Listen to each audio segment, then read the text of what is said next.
Speedway in Joliet, Illinois. The cars are gridded along the pit lane. The drivers are climbing aboard and buckling in, getting ready to race. The frustrations for fans, teams, and drivers at having the race postponed today by Sunday's heavy rains must, for the competitors, be put aside now. The task at hand is a tough one, and they're all focused in for the challenge. NASCAR Sprint Cup Series champion will be determined by the results of these final 10 races of the season, and the seedings entering the chase show a very tight and competitive group. Those 12 championship chasers spread throughout the 43 cars starting grid today, from pole sitter Matt Kenseth, the 4 seed, to Kevin Harvick, the 2 seed, who starts all the way back in 30th position.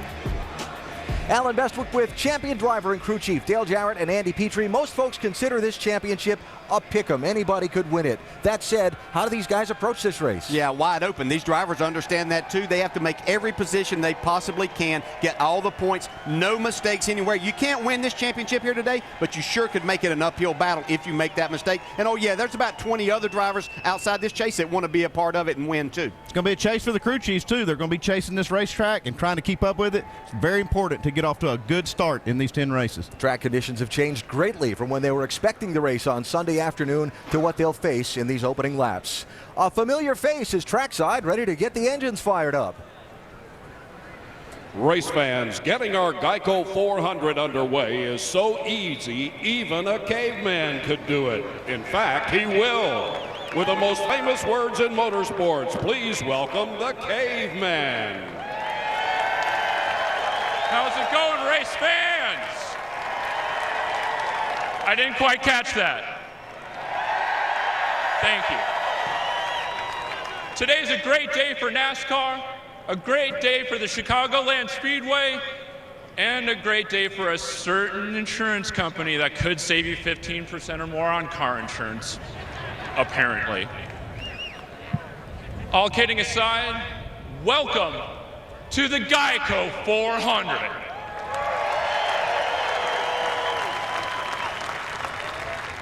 And now, without further ado, the words you've been waiting to hear all weekend, and the words I've been waiting to say my whole life. Gentlemen, start your engines!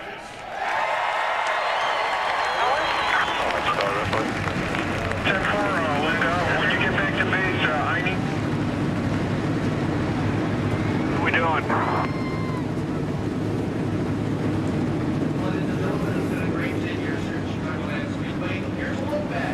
That was fun. Hopefully just the beginning of a very fun day. Getting ready to go in mid-pack in the starting field is a man who statistically is one of the favorites here at the Chicagoland Speedway, Tony Stewart, one of the drivers chasing the championship. Tony is our in-race reporter for the day, and he has had tremendous success at this racetrack in the past. A 2-time winner here, 2004 and 2007 for Stewart. We'll talk to Tony on the pace laps as we come back and get ready to get today's race underway.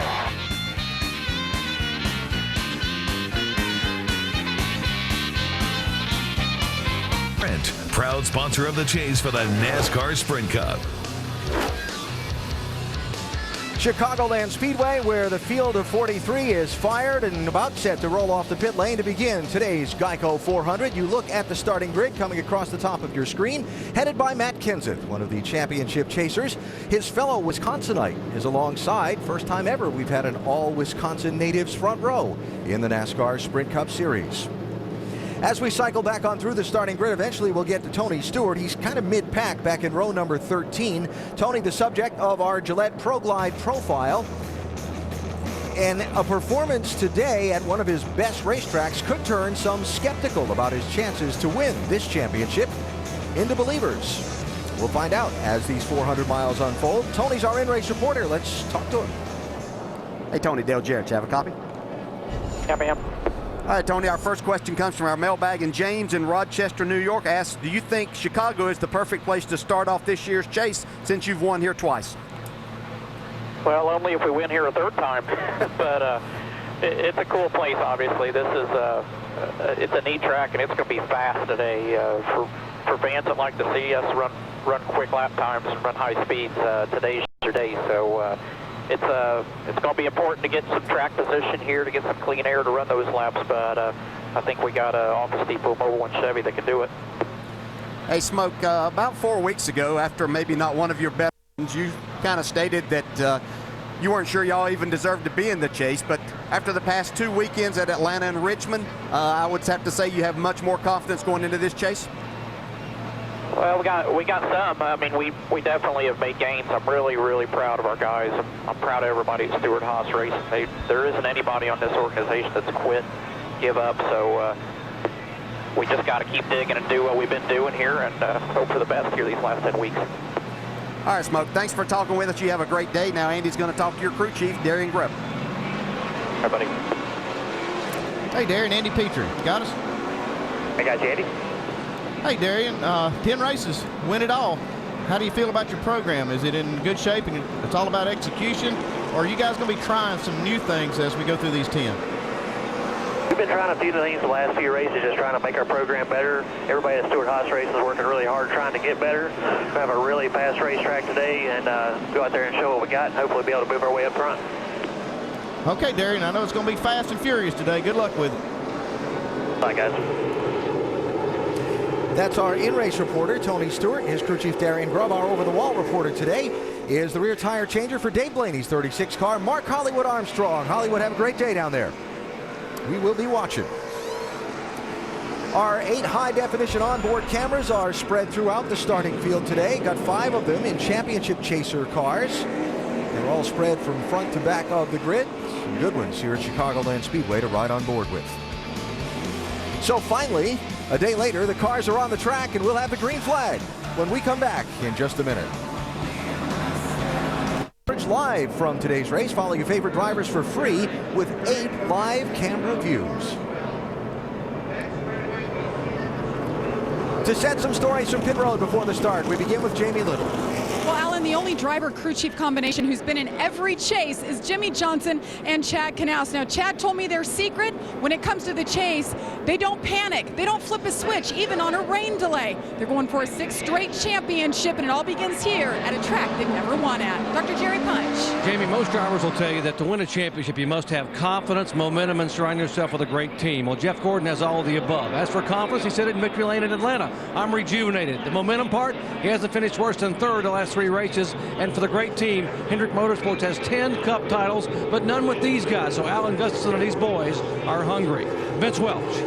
Kyle Busch is the #1 seed, and if he's to stay atop those rankings, crew chief Dave Rogers says he must not overdrive the car, just take what it gives him, and in turn the crew must be spot on, limit its mistakes. Busch has more top 5s than any other driver so far this season, and if he can continue that trend, he may win his first Sprint Cup championship. Alan?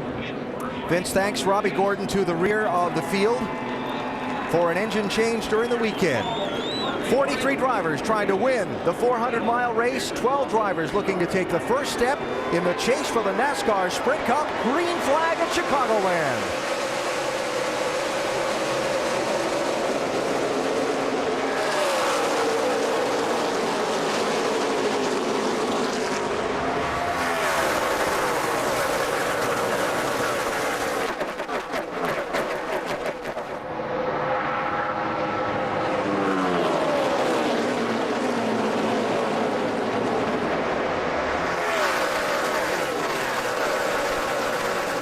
Matt Kenseth to lead lap 1.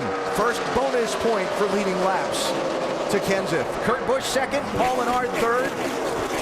First side-by-side is going to be for second place. Here's Menard looking on Kurt Busch. Yeah, Kurt Busch got a little bit of a wiggle right there in the center of the corner. Shot him up the racetrack, opened the door for Menard. Track is green, has a lot of grip, a lot of speed. Have a competition caution after 30 laps, so these drivers are going to push the cars hard. Got to see what they need to be working on. With the green racetrack, the competition caution, kind of standard NASCAR procedure. Let the crew chiefs and teams get a look at the tire wear and make sure everything is good and safe. Right there was something I was wanting to see, how much these guys might push the issue up on that second groove. See Kurt Busch get a great run off of turn 2. There's Carl Edwards in the 99, Greg Biffle in the 16 coming up to join the second place race. Edwards kind of looks like he was looking for a hole to find a way around.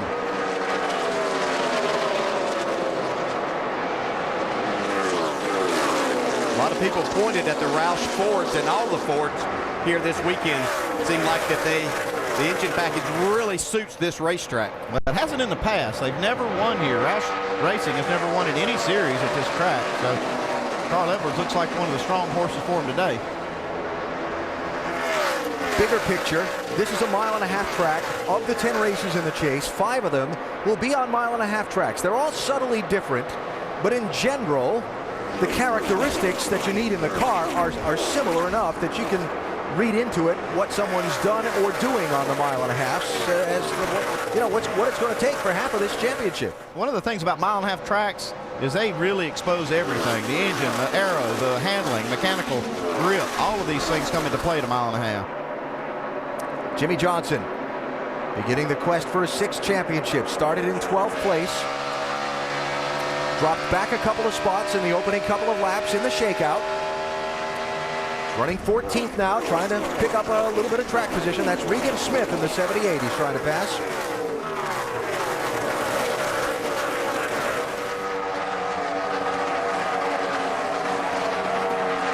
And as we start to run these first 10 laps, drivers are going to get a feel pretty quickly for how the track conditions are suiting or not suiting their cars. One thing I want to know from my driver right now is what's the car doing early, and then how is the track changing? What's it doing towards the end of this 30-lap run? And that way we'll know, what the trend of the track's going to be and maybe what the trend of our car is going to be so we can keep up with it and stay in front of it. Yeah, I think you're going to hear a lot more chatter from the drivers, in particular to their crew chiefs, past lap 15, because that's whenever they're going to start seeing some rubber get put down. You can already see the track starting to blacken up quite a bit, so they'll have a better idea of exactly what they need to change on their race car. Good case in point there. See how Carl Edwards was up there trying to find a way to race for 3rd and 2nd place a little while ago. He's dropped back a couple of spots as we put a few laps on in this race.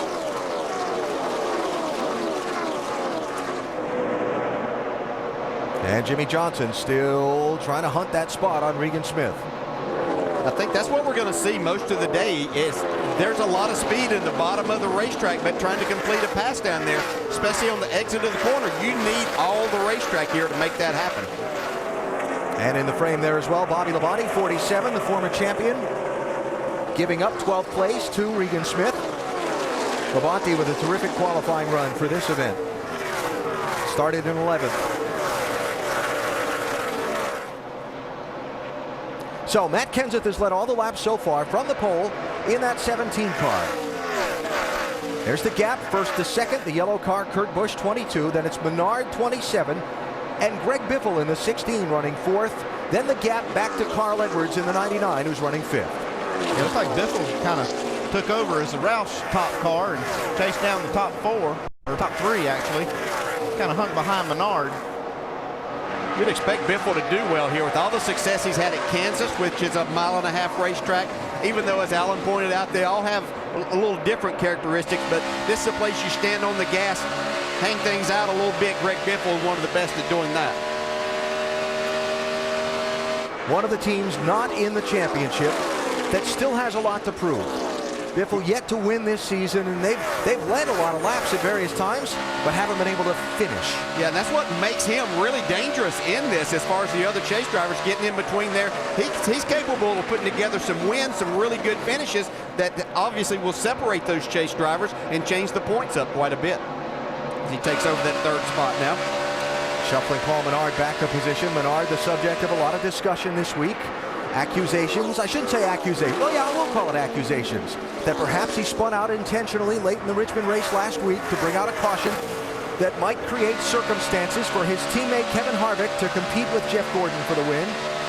Richard Childress, the team owner, and Menard have both denied such a thing occurred. NASCAR says it has no evidence that anything intentionally was done. Menard put it behind him by qualifying on the front row for this race. Dave Burns on pit road.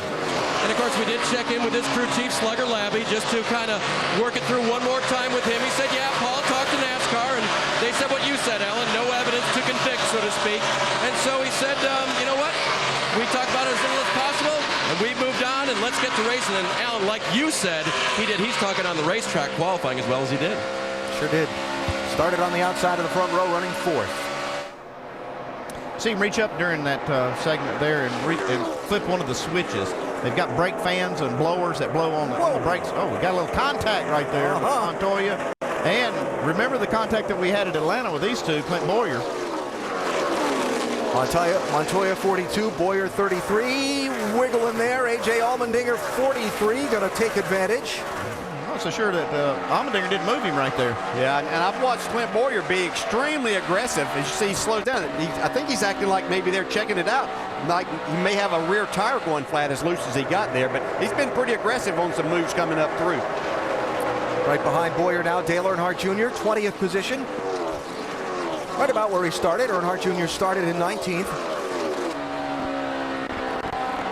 Had that, I'll call it harrowing night a week ago in Richmond where things went wrong in the opening laps of the race and managed to come back and finish 16th and get a spot in the championship. I think there's just more. You could see the 33 car loose on entry, and when he got down in there, it was just carrying too much speed. Back in, couldn't keep up.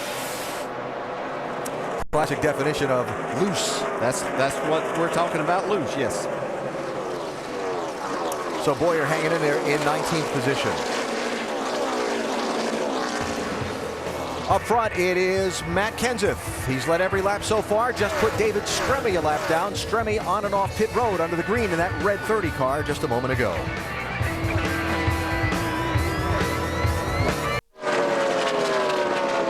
Early going of the Geico 400 at the Chicagoland Speedway on this Monday. Matt Kenseth in the 17 has led all of the laps so far. Make sure to stay tuned for our NASCAR nonstop coverage in the second half of today's race, presented by Sprint. If you have to leave your television for some reason today, make sure you check out NASCAR.com/RaceBuddy. You can watch live coverage from here in Chicago. Follow your favorite drivers for free with 8 live camera views.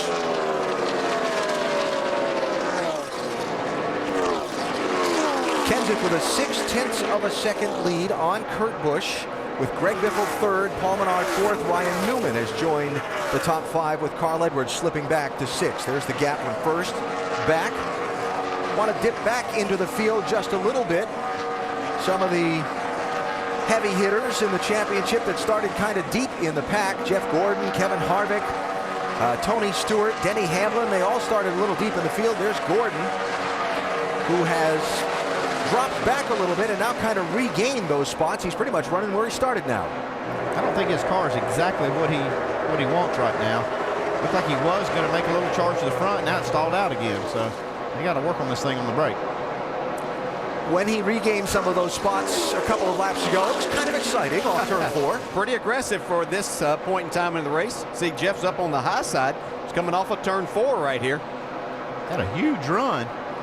Takes it all the way to the apron. Yeah, that's not out of bounds here. You'll see drivers throughout the day utilizing that. Jeff Burton and Martin Truex, he was passing there. Dr. Jerry Punch on Jeff Gordon. Yeah, they have battled the car being a little bit loose all weekend, AD. And they know that it's a long race, and they've told Jeff Gordon, you see Alan Gusser on the left, it's all about the big picture. If we can get a 7th or 8th place car, let's not do something stupid and end up with a 25th or 30th place finish. So Jeff being very deliberate, although you wouldn't know right now, if he squeezes down in between 2 cars following the 88. Gordon right now a little bit loose, a little free on entry. They'll make an adjustment in 3 laps on that stop. Yep, competition caution just a few laps away. Thanks, Doc. Now, Gordon got Casey Kane in the 4 right behind him. Then comes Kevin Harvick in the 29. Tony Stewart in the 14 also. They're racing for 24th and 25th positions. And running 2 completely different lines. They're almost in 2 different counties as they go through the corners.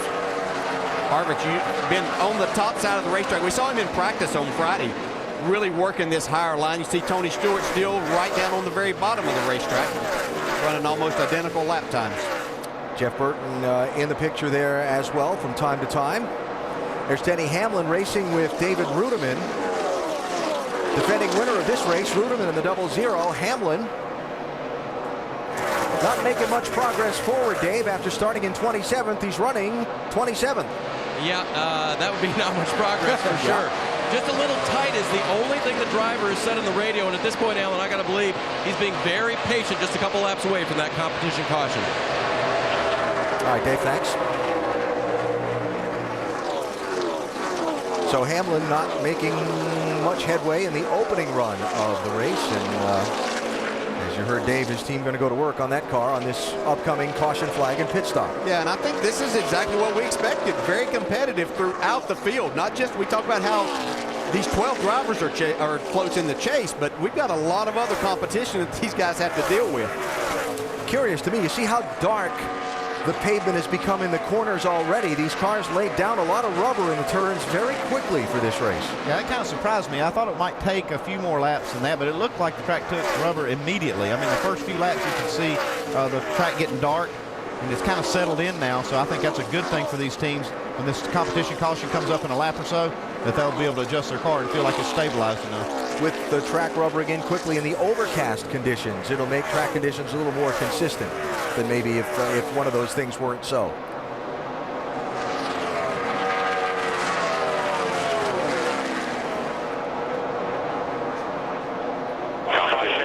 And there it is, competition caution. NASCAR making it its custom when they have a set caution to come out like that to let almost all of the lead lap cars cross the start-finish line before they put the yellow out, so something doesn't get crossed up in the throwing of the caution flag and trap somebody inadvertently a lap down. So here we go. Yellow number 1 is going to come out for all the pit crews to go to work.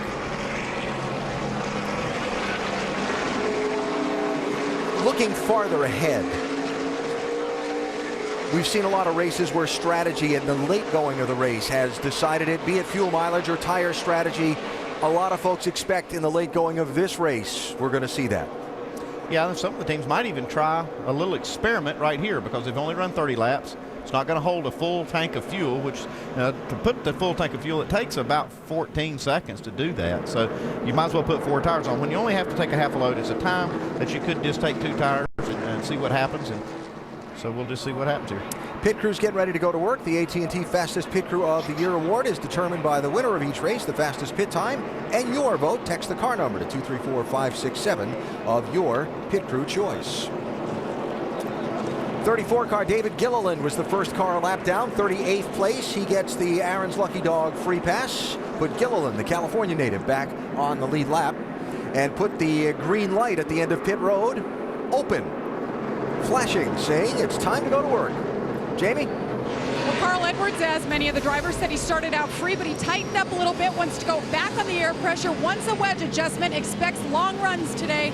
4 tires for Carl Edwards, Vince. The 18 of Kyle Busch, he says it's just a little snug in the center and snug off. It's a 2-tire change for Kyle Busch. Dave. Older brother Kurt Busch says that the exit of the corner is okay for him, but the center he needs to turn a little bit better. 4-tire change full of Sunoco fuel. Doc?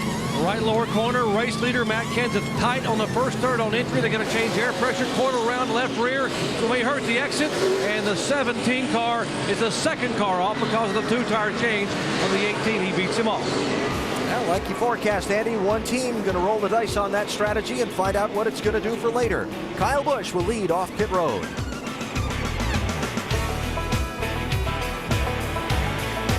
By helping support our troops, visit Goodyear.com/support-our-troops to learn more. Goodyear, the official tire of NASCAR. Field getting the 1-to-go signal. Kyle Busch with the right side only strategies. Your new leader chooses the inside lane. Jeff Gordon lost a few spots on his pit stop, Andy, kind of on the approach to his pit stall. Yeah, he was looking to make up some spots, but he came in here to make this stop. Jamie McMurray's front tire changer was just taking that tire off, and you see it just rolls right out in front of Jeff. It just had to slow him up a little bit. Had to hesitate getting into his stall. Cost him 5 spots on the pit stop. So Gordon back in 28th position in that 24 car. So getting ready for the first restart of the race. Kyle Busch will be the 3rd leader of the race. 38 car of J.J. Yaley stayed out to lead a couple of laps under the caution flag. Again, David Gilliland back on the lead lap. Joe Nemechek took the wave around and is also back at the tail of the field. So Kyle Busch with just the 2 fresh right side tires.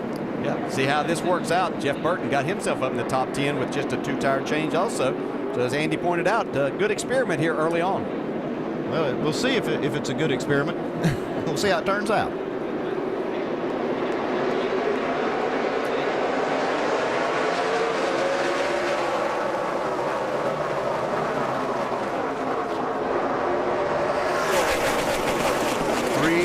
That was Dale Earnhardt Jr. peaking low for a second. Then he popped back in line. Little accordion mid-pack. Hang on.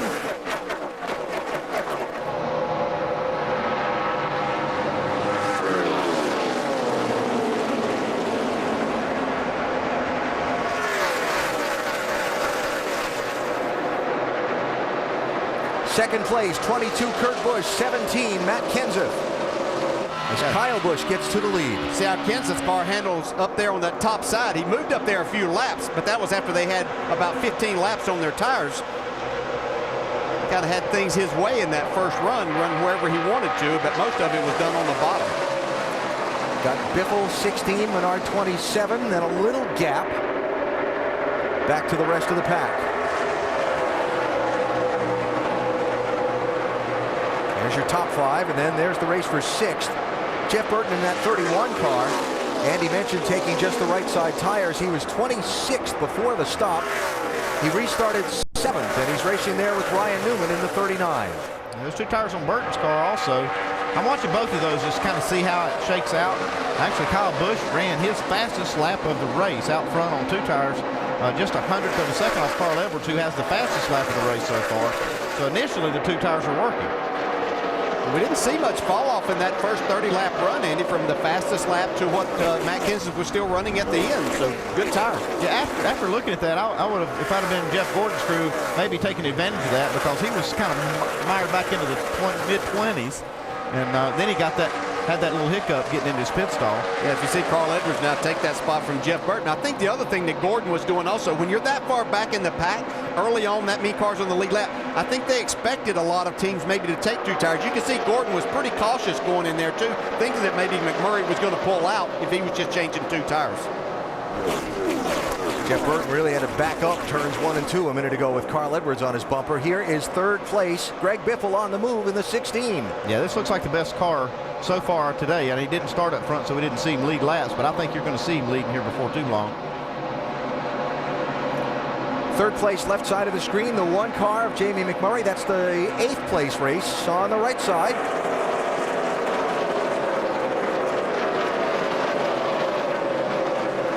It's been 33 races since Greg Biffle has won, so you know he's hungry.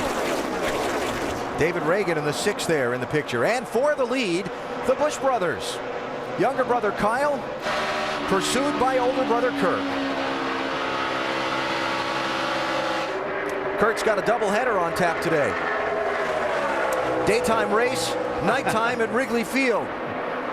Hosting a group, Kurt, a big Cubs fan, hosting a group of people on one of the rooftops at Wrigley Field for the Cubs-Brewers game later tonight. Yeah, that'd be pretty fun if you won this race and have to go over there then. Not have to, want to go. Doing all Cubs fan. Doing all that goes with winning might make you a little late, but he'd be okay with that? I think so.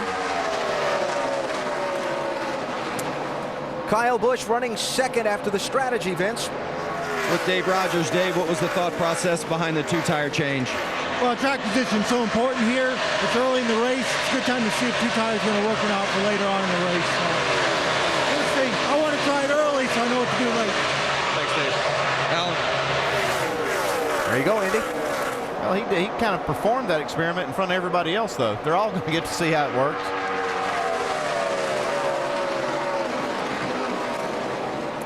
.42 Montoya, 14 Stewart, 43 Allmendinger. Stewart trying to pick his way up from his mid-pack starting spot. Oh man, that was Truex really sideways right there.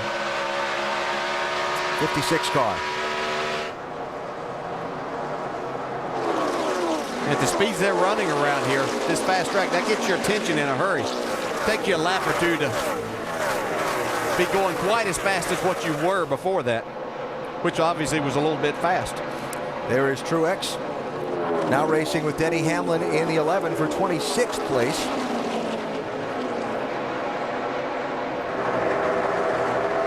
Jeff Gordon all the way back to 29th. Here's 2nd place, swapping hands. Biffle still on the move.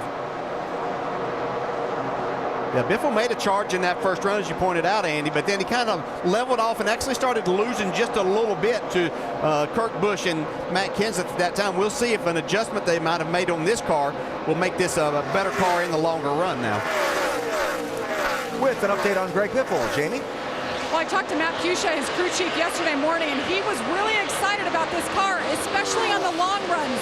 They really focused on that in practices on Friday. Now, as far as Greg Biffle in the car right now, he said this car is bad fast, and they ended up not making any adjustments, DJ. They just went for 4 tires and fuel. That's how good the car is.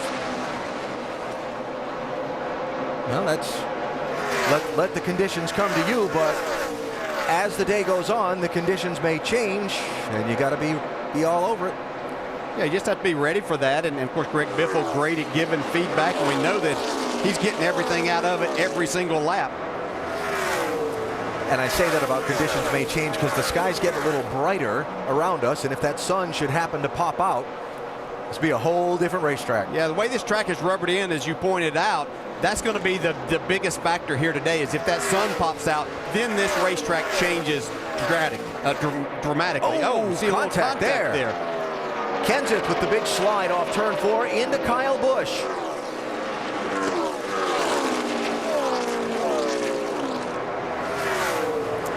So the right side's only strategy for the 18. Restarted in the lead. Right now he's running in 3rd and racing for 4th with Kenseth. Early in the going here at Chicagoland Speedway, not quite 100 miles into the Geico 400. Kurt Busch is the race leader. Speed of this race, fastest lap has been turned by Carl Edwards so far, topping 179 miles an hour. Edwards running in 7th position. Jimmy Johnson holding the record here for the fastest qualifying lap that a few years back. And as far as somebody who is on the move in this race, Kevin Harvick, since the restart, has gobbled up 14 positions just since we went back racing at lap 35 20 laps ago. Harvick winning this race in 2002 from 32nd on the grid. Get closer to the NASCAR Sprint Cup Series with unlimited access to highlights, news, and more. Learn more at sprint.com/speed. Quickly, almost 100 miles into today's 400-miler at Chicagoland Speedway. Kurt Busch out in front.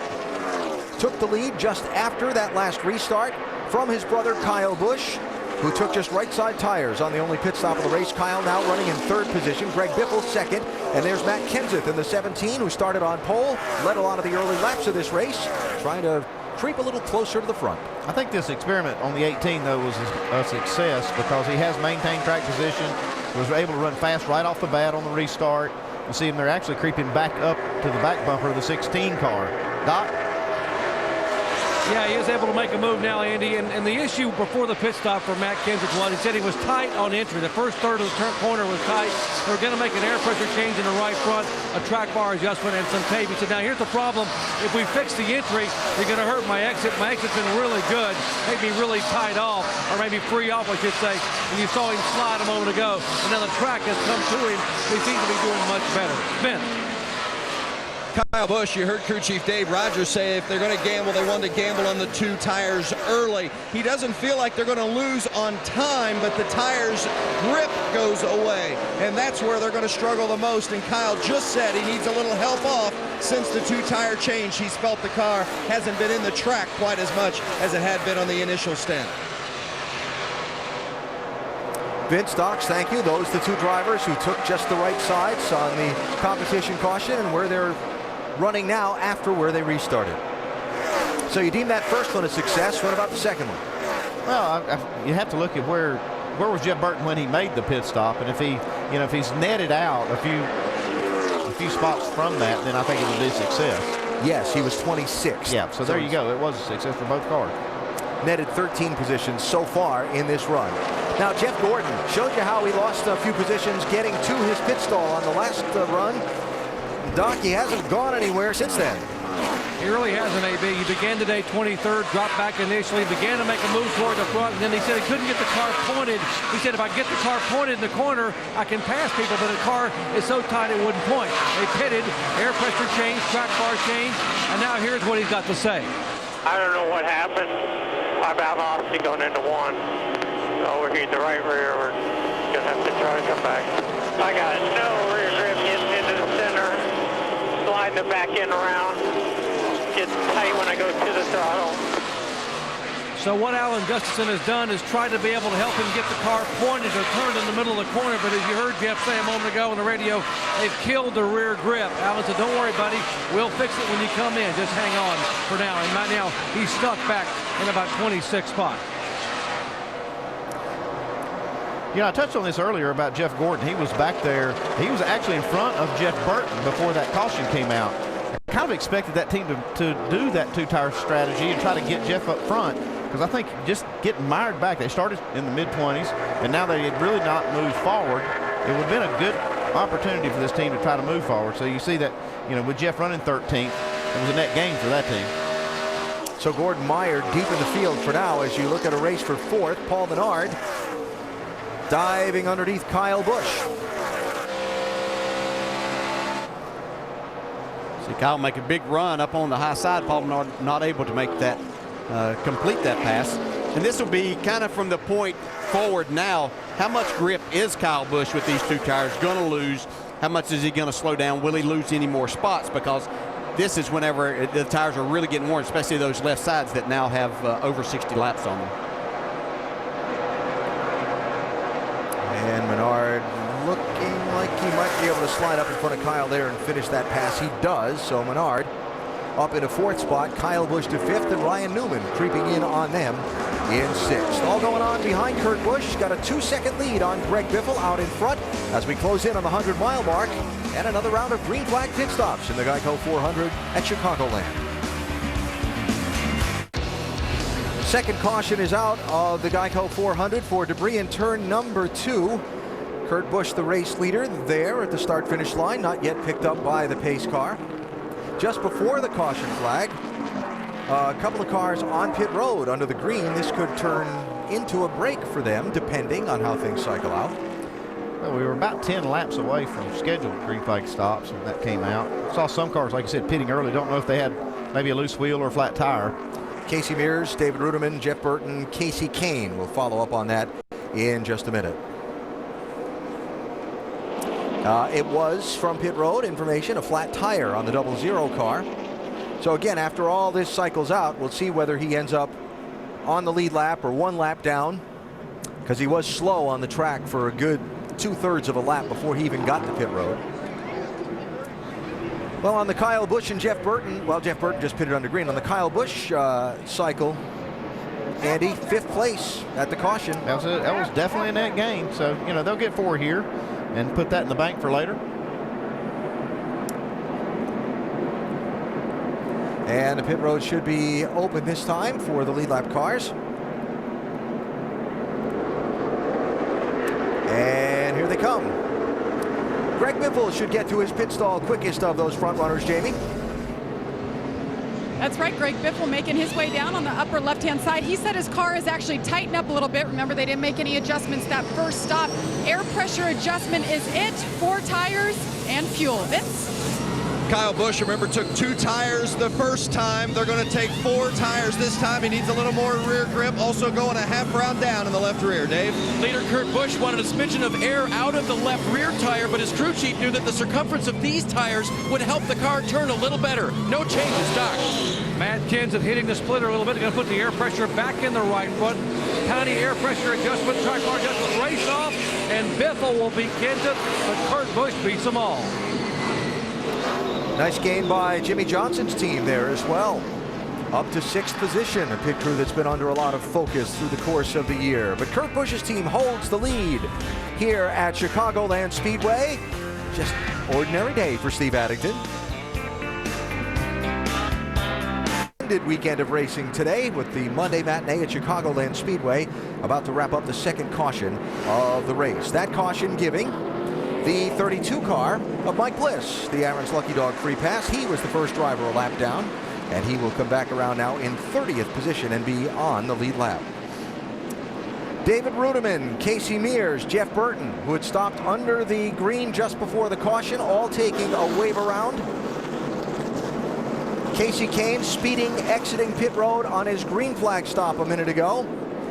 And we come to this green flag restart presented by American Ethanol.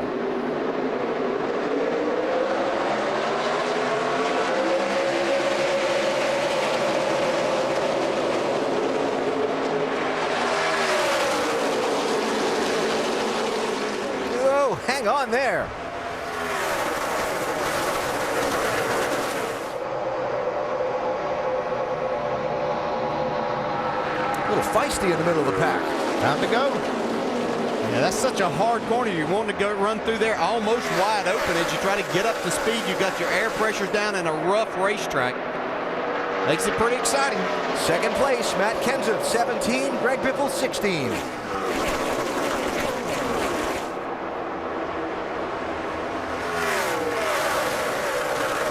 And a pretty thick swarm behind him. There's that 48 car. Jimmy Johnson saw the great job his pit crew did in helping him gain some spots. That's to cap off a run of picking up some positions in that last green flag stretch we had for the 48. Yeah, you put all those things together, that's how you move forward. That's for 5th and 4th positions there. I think we're starting to see that, especially on the fresh tires, that the bottom side of the racetrack is going to be the quicker way around for at least probably the first 5-6 laps. 18 car Kyle Busch, last one in that little group in the frame there, had some troubles on his pit stop, lost a few spots. Now they've got a little bit of ground to make up.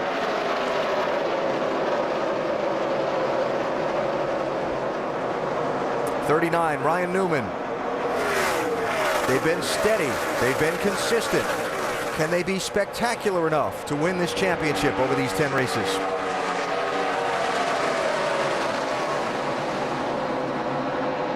Possible trouble being reported on Denny Hamlin's car, Dave? Alan, when the spotter says get ready before the green, that's a good thing. That gets the driver pumped up. When the driver says get ready, that's not necessarily a good thing. He's got a vibration right now. Denny says we may have left a wheel loose. Boys, get ready on pit road. I may have to come down. Now keep an eye on that for us, Dave. There's second place. Carl Edwards moving forward.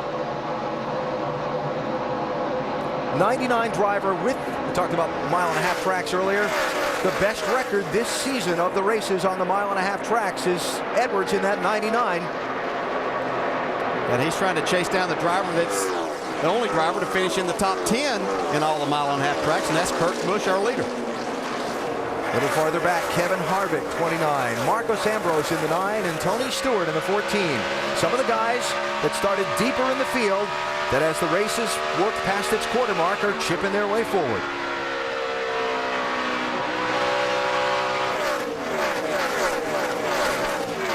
Stewart started back in 26th position, Vince. Right now he's up there in 12th. Yeah, the car's starting to work a little better. They made good adjustments on both the first and second stops that have helped Tony Stewart's race car. And Stewart may be the only guy that was really kind of glad they didn't race yesterday. He had a bad migraine yesterday. He said it finally broke late last night, and he got a much-needed good night's sleep. I can tell you, seeing him yesterday, he was not comfortable at all. Looked much better before the race today. And Stewart's getting after it here in the early going in Chicagoland. Running these kind of speeds with this much at stake, not feeling well, can't be a good thing. No, it's never fun. You know, there are days that you just have to kind of suck it up and go on, and he would have been there and doing what he had to, but nice that that's all gone away. Tony's feeling good and running good. Well, you see in the picture there in the in-car, he's using that big steering wheel. He's one of those old-school guys that still uses a lot bigger wheel than most. Psychology of a championship. Jimmy Johnson, solid this season. Not spectacular, right? Just the one win so far. If he can win this race today, starting the chase for a 6th consecutive championship, you want to talk about getting into people's heads? Well, he's well on his way. He's running awful good this run. He's just tracking down Matt Kenseth. We can take that 3rd spot away. Looks like he might get it here. Yeah, use that high line up in 1 and 2 there to get a nice run. You can see made that straightaway longer and able to make the pass for 3rd now. Jamie, what are they saying about Jimmy? Easy to say this 48 team knows how to race once the chase begins. He started 12th today and fell back to 15th. After the first round of stops, some good adjustments. He was a little bit free, but he moved up 6 spots. After this last round of stops, they made more adjustments. A little wedge, 4 tires, and he is going to the front. It was a great stop. They gained 3 positions. The car is good. Dave? Jamie, Denny Hamlin couldn't stand it anymore. He's got to come down pit road now and get those 4 tires changed. Not sure exactly which one might be loose, which one would be causing the vibration, but they'll change all 4 at this point just to be sure. Andy, you've always been a fan of that move versus just trying to predict which side and only changing two. Well, if you change all four, you got a 100% chance of getting the one that's loose. Yeah, playing the odds there. That's right. Yeah. So Denny drops from 18th, and we'll see where he cycles out. He is a lap down now as he gets back up to speed. It's going to be at least 32nd for Denny Hamlin at the moment. Yeah, we talk about no mistakes, and that's the kind of thing, if indeed that was the case there, that a wheel was left loose, the kind of things that you just can't have happen in this 10-race format. You just get so far behind, makes it difficult to make up. And we'll update Hamlin now 37th. And the 1, 2, 3, 4, 5, 6, 7th car, one lap down. I see Stewart going forward now, and he's got that 29 car of Harvick tracking him to the front. Like I said, they're both using those different lines, but they're both working real well. Yeah, and the thing that I see with Tony is he's able to utilize both the lanes. He can make passes on the bottom. His car gets to the center and back to the throttle really good. If he has to, somebody on the bottom, then he can go to that middle or top groove and make a nice run too. It's like a really solid car for Smoke right now. Since the restart, up 8 spots for Tony. Definitely qualifies as moving forward. Harvick there taking a spot for McMurray. And since the start of the race for Kevin Harvick, took the green flag in 30th position. He just cracked the top 10. Yeah, I heard a lot of people after Friday's practice talk about Kevin Harvick and looked like his car was really solid in longer run type situations. So it's not surprising to see him moving up there inside the top 10 now.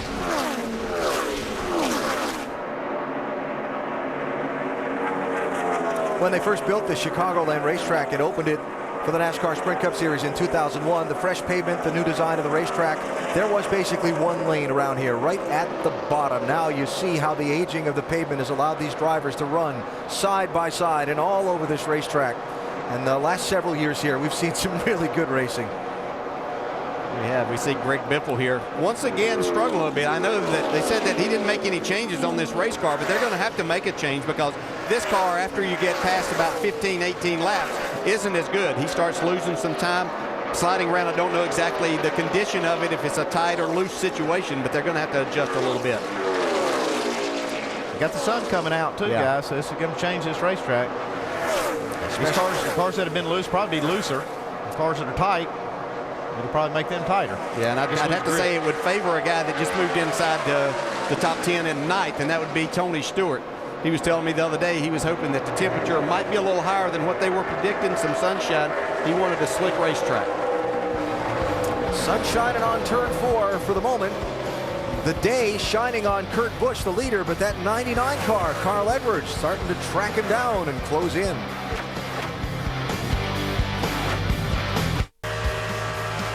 Race fans, check out NASCAR.com/RaceBuddy to watch coverage live from Chicago. Follow your favorite drivers for free with 8 live camera views. You can follow that next week as well, or our live ESPN coverage when the NASCAR Sprint Cup Series heads to New Hampshire, the Magic Mile. We begin next Sunday at 1 p.m. Eastern on ESPN with NASCAR Countdown presented by Napa. New Hampshire, a racetrack where Kyle Busch has shown the type of racetrack where he's been the strongest this season. But of course, Jimmy Johnson and others aren't going to give it to him. And that is Sunday on ESPN. Greg Biffle was running 5th a minute ago. Then he came down pit road for an unscheduled green flag stop, and now he's running 35th, a lap down. Thought he had a flat tire, said it was the right front. He's slowing down to pit road speed, and he grinds the left front tire down pretty good. You can see the tire changers. They're under green. Tire changer says, nope, the tire is not flat on the right front. Jamie? So something was going on with the front end, Andy, and when he came in, he locked it up. Look at this tire. It has a huge bubble in it. I just asked the Goodyear guys. They said, we've never seen such a thing. You see the cords here. He's coming back down on pit road. They think that they either have a broken shock or the radiator pan was dragging on it. So this car was really good, guys. Now the 16 having some issues. Yeah, I wouldn't worry too much about that tire. I think he did that on trying to get down to pit road speed and not lose too much time. That other issue, you know, what made him come to pit road is what would worry me. A broken shock at these speeds at this track would not be not good. A good thing. Well, Carl Edwards is tracking down Kurt Busch. He closed, lost a little ground, sliding off turn 4 a couple of times. Now he's tracking him down again. And I think we'll probably see Carl Edwards try to get in a little bit of more clean air this time. Seemed the last time that he ran him down, he was right in behind Kurt Busch. That's whenever he kind of lost the front end. Very sensitive arrow with the speeds they're running here. Talked about the sun coming out, maybe changing track conditions. This on Carl's radio a minute ago. Here comes the sun. Here comes the sun. Who said Bob Osborne doesn't have a sense of humor? Little Beatles from the pit box for the. I think Carl's loosened him up a little bit. He had the pass made there. I'm not sure he's going to. No, he lost too much momentum. They're caught there by the Dave Blaney car that they were putting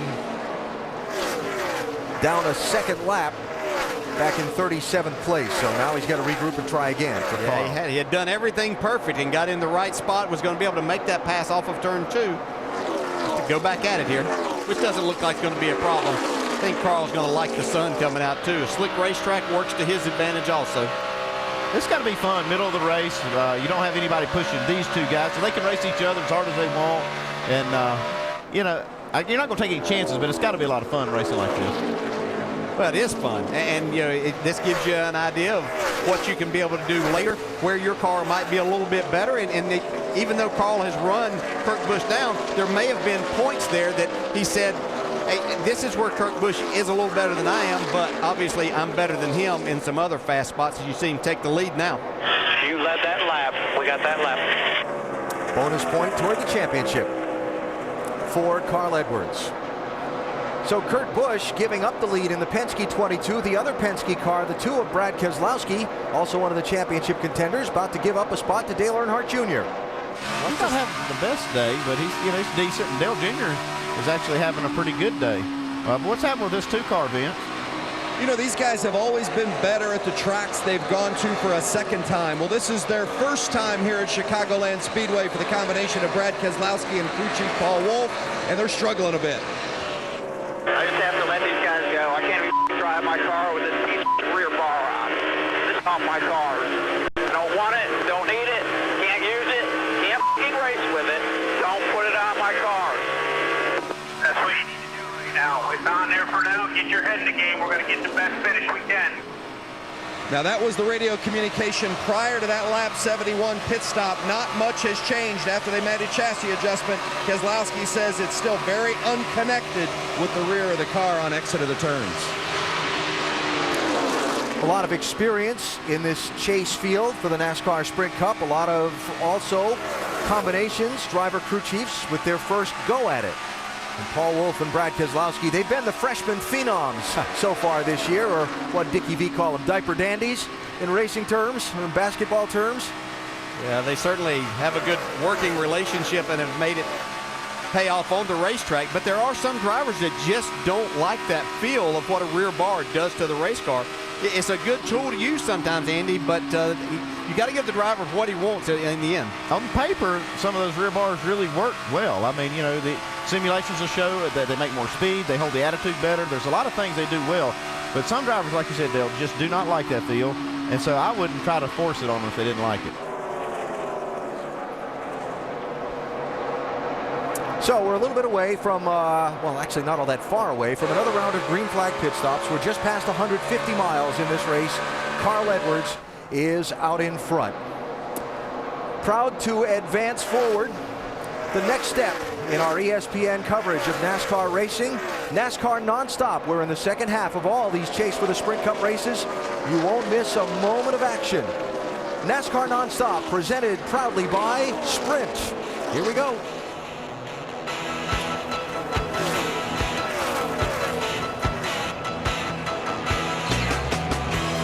As a fan of the NASCAR Sprint Cup Series, I want to get as close to the action as I can get. One way to do that is to use the NASCAR Sprint Cup mobile app for my HTC Evo 4G. Another way is to hide in the back of Carl Edwards' car. Yeah, Carl! Whoa, we're getting ramped! Get unlimited access to the chase for the NASCAR Sprint Cup with highlights, news, and more. Truly unlimited data, only from Sprint. This is not as safe as I initially planned.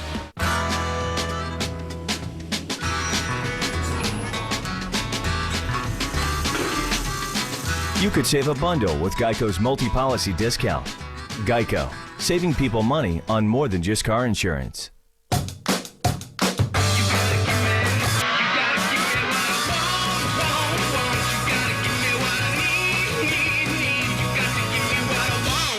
Geico, saving people money on more than just car insurance. Game day. It's all about being prepared. So when you set out your game day spread, be ready. With Bush's baked beans as part of your lineup, the perfect complement to juicy burgers and sizzling brats.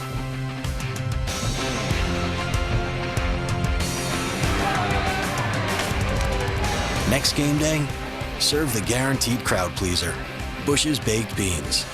Are you ready?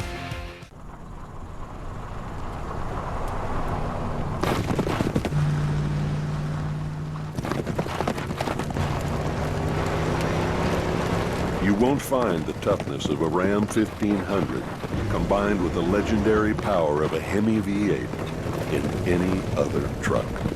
It's a beautiful thing. Guts, glory, Ram. Well, that's going to do it for the 9 o'clock hour right here on ESPNU. Switch over to ESPN as College Game Day continues. Well, let's go, guys. 10 o'clock. Come on. Hurry up. Get on up there. Aaron, you forgot your purse. That's not a purse. That's a satchel. Yeah, he's big in Europe right now, but you wouldn't know about that. No, I would not. ESPN College Game Day, built by the Home Depot. Saturdays at 9 a.m. on ESPNU. Continues at 10 a.m. on ESPN. Hey fans, customize my gear, only at the NASCAR.com Superstore.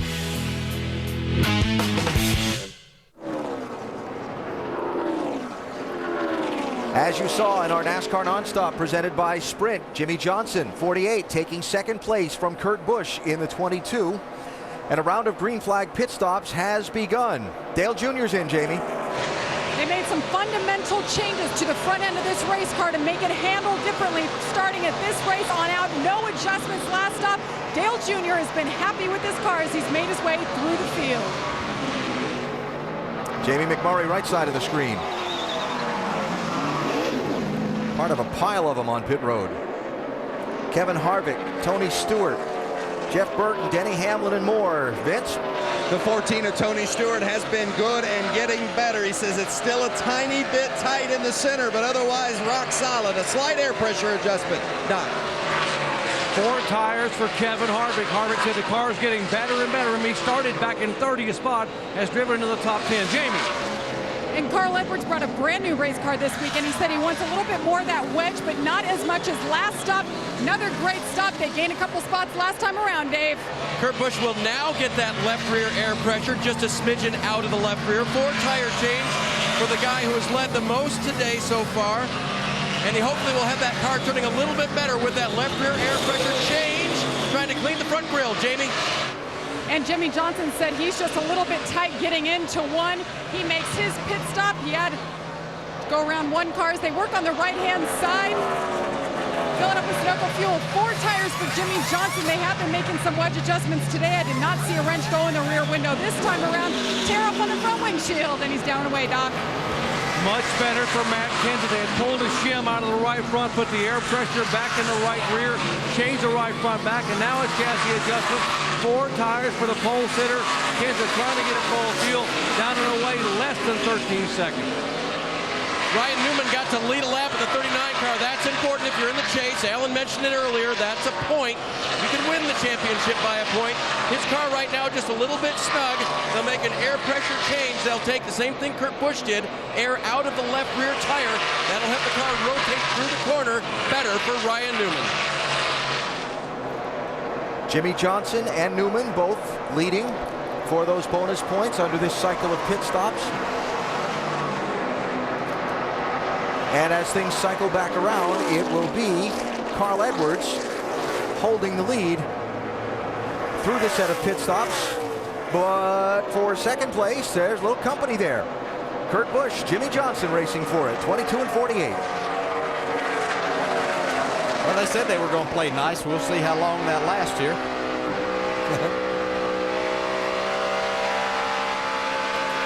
Now, in NASCAR Nonstop, presented by Sprint, you saw Jeff Gordon on pit road kind of early. This green flag cycle of pit stops has helped him a little bit. But Gordon gave up 17th position on the pit stop for what, Doc? Well, he thought he had a right front tire going down, Alan, and he said, remember he heard him say on the radio, the car's been good for 20 laps, and now we're aero tight, it won't turn in the corner. Well, here's what he came down and saw. They took this right front tire, and look, it's down to the cords, pieces of the cord sticking out here. It was actually almost cut on the inside shoulder, so Jeff was probably just a few laps away from having a major problem, possibly cutting it all the way through and popping the wall. Now, the good news is, talking to the Goodyear engineers, the right front tire looked fine on the first stop. They really don't know what happened other than the fact that it just wore out the inside shoulder, and Jeff got very fortunate by coming down when he did. Well, that run right there for Gordon was longer than that 30-lap run we had initially, so that kind of pushed the issue.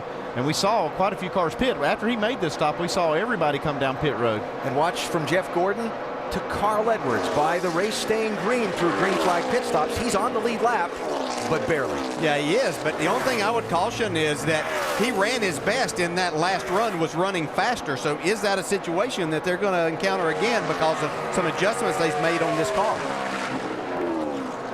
And the fight for second still. Remember last weekend at Richmond in the race where Kurt Busch made contact with Jimmy Johnson while racing for a position. Johnson came back and paid Busch back later in the race. The latest in a series of confrontations they've had after it was over. They had a conversation. They shook hands. Both drivers coming to Chicagoland this weekend and saying it's over. Yeah, and they know they can't be wrecking each other, and either one of them have a chance at winning this championship. So you're not going to see anything here today. Now, what may happen 5 or 6 races into this chase, and one of them a little outside of it, and they get to racing, we'll have to wait and see.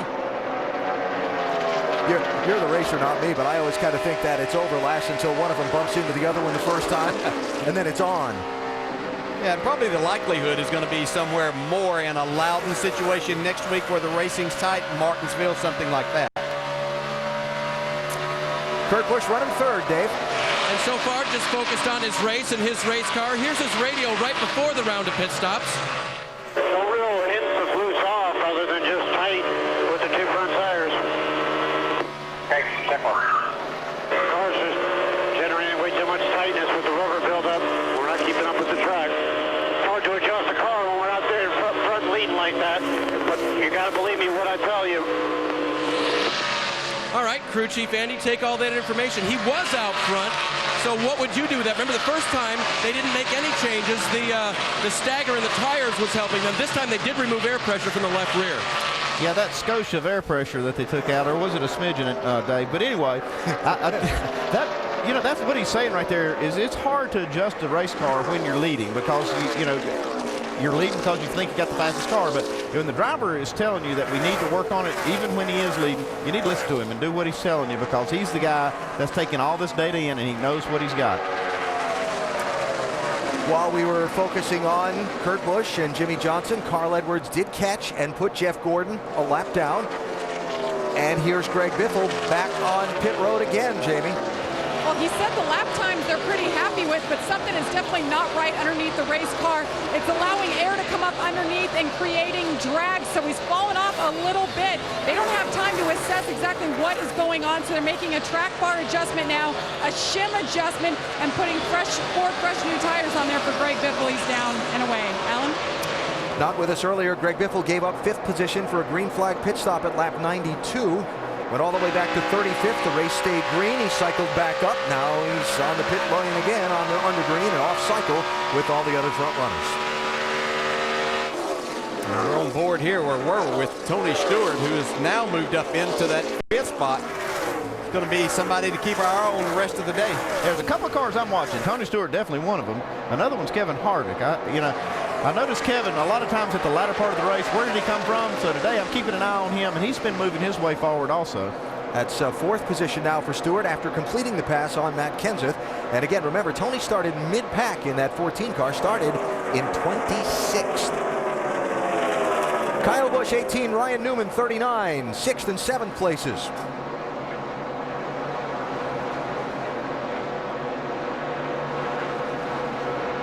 And cloud cover has come over the speedway again, the ever-changing track conditions for these drivers and teams to try and figure out. Complicated puzzle. Condition all day long. Yep. This guy's doing it pretty good. So after a cycle of green flag pit stops, Carl Edwards out in front of Jimmy Johnson by 2.5 seconds. We go NASCAR nonstop from Chicagoland, presented by Sprint. As a team owner in the NASCAR Nationwide Series, I know pleasing fans is a top priority, because without the fans, there'd be no NASCAR. Just like if it weren't for customers, there'd be no Nationwide. That's why they serve their customers' needs, not shareholder profits. Because as a mutual, Nationwide doesn't report to Wall Street. They report to their customers. And that's just one more reason why the Earnhardt family has trusted Nationwide for more than 30 years. Nationwide is on your side. What does it take to be a top-rated pit crew? Your 40-hour work week, you can go ahead and throw it in the garbage. 5-hour energy is part of the team because it helps keep us going. You can do a 5-hour shot and be good to go for the whole race. Coffee just doesn't cut it. There are a few teams that do go after the 5-hour energy inside the truck. We try to keep them away. You know, they see the edge that it gives us, and they want the same thing. This is going to war. 5-hour energy. What's driving you? Oh, Rudy, you're so nice to me. Well, no more Mr. Nice Guy. Oh, and you're funny too, that's cute. Mike, there's nothing funny about it. I'm the new Aaron spokesperson now, and there's nothing you can do about it. Did you empty my bedpan? Hey. I'm the man. Yeah, Mr. Butler's here, come on. Okay. You stand right here behind me, the official Aaron spokesperson, handpicked by Mr. Ken Butler. What a suck-up. Action. Remember, when you want a guaranteed low price on brand name furniture, electronics, appliances, and computers, you don't need credit. All you need is Aaron's. Through turn one, it's still Richard Petty wins the Southeastern 500. This is how a young man was crowned a king. And a kid from Dawsonville finally lived up to his nickname. This is when we discovered just how high smoke can rise. It's where family traditions get started, and other traditions get taken in a whole new direction. Taking a backwards lap. This is where names are engraved, not just in metal, but in history. This year, winning means more, and Dale Jr. would do anything to win. He'd make 65 laps of fuel last 80. He'd drive a beat-up car for all it's worth. He'd hack other drivers' scanners and feed Amy Grant through their headsets. Hey, bud, get a moment. He'd even get LASIK surgery, even though he already has 20/20 vision. Let's do this. If it would help him win, he'd do it, because Dale Jr. would do anything to win.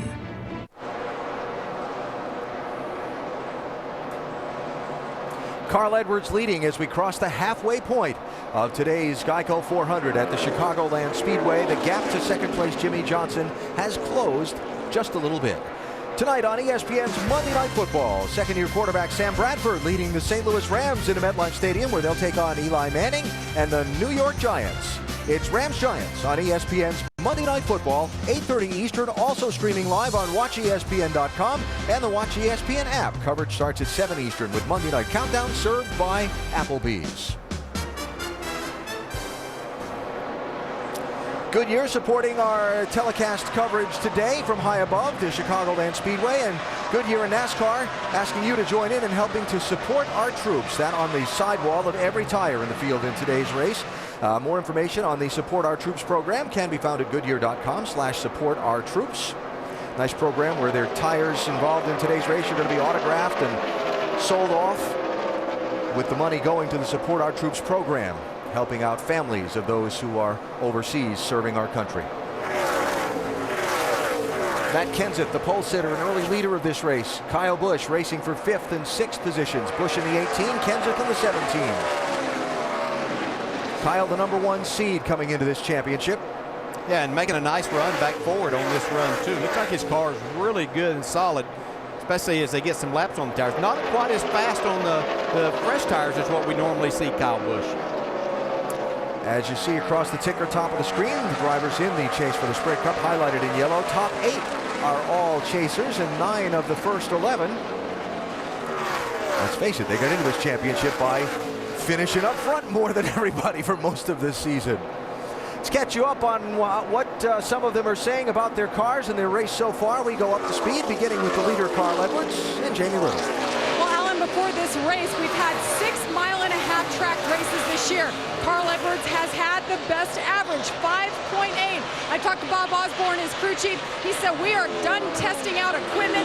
We are here to race, we are here to win, and we want to win the championship. This car has been good today. They made the right adjustments. Now, though, with the cloud cover, he has gotten a little bit loose. Behind him, Jimmy Johnson. The car started out loose earlier. Now it's tightened up. They made a track bar adjustment on the last round of pit stops. Something interesting. This is one of only 5 tracks Jimmy Johnson has never won at in the Cup Series. His one and only Nationwide Series win came right here, way back in 2001. Dave. Jamie, in the early part of the race, Kurt Busch's car was the class of the field, leading 63 laps. Interesting that they worked on ride quality this weekend. If you've ever been in one of these cars, you know how rough it is, but to get through the bumps gives you a better read on the tires and a better feeling race car. And that was their big issue. Right now, just sliding the tires a little bit for Kurt. Vince? Tony Stewart is having a heck of a day. He started 26th, but crew chief Darian Grubb has made some great changes to this race car through the first 3 stops, and Stewart has picked up 22 positions today. Grubb says he feels like they're a sleeper in this chase. Many are counting them out because they haven't gotten any wins, but they've had a handful slip through their fingers. They feel like they're making gains on it, and it's showing today.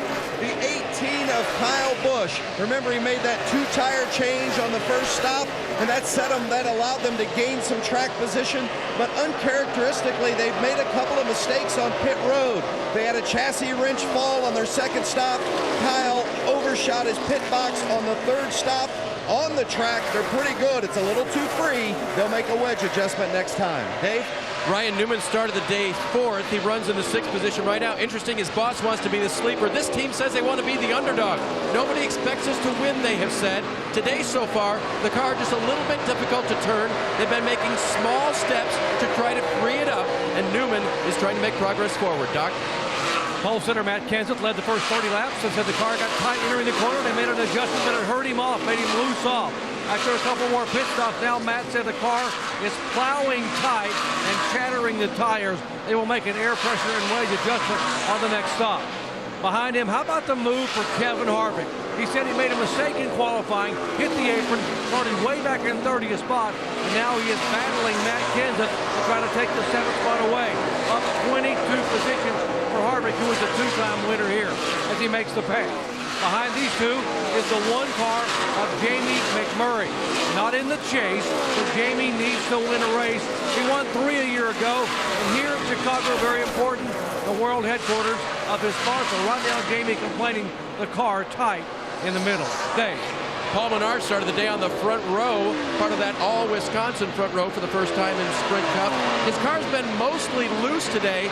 They've talked about taking a bigger swing at it next time. Crew Chief Slugger Labby saying, let's wedge it up next time maybe. Paul's thinking about it. Vince? Brad Keselowski, maybe the surprise in the chase this year. He's got 2 wins and 4 top 5s in the last 6 races, but they didn't get off to a good start today, and Brad was upset about it. He let his crew chief know about it, but since then the car has gotten a little bit better, and we've got a caution on the track. Believe I heard the call was for debris on the back straightaway for this, and it'll be the 3rd caution of the race. Lap 145 of 267, about 225 miles into this 400-miler. Been caution-free since lap 70, so a little bit of a regroup moment here for these drivers and teams. A welcome change for a lot of these guys that are really needing to make some adjustments on their race cars and give themselves a better chance here.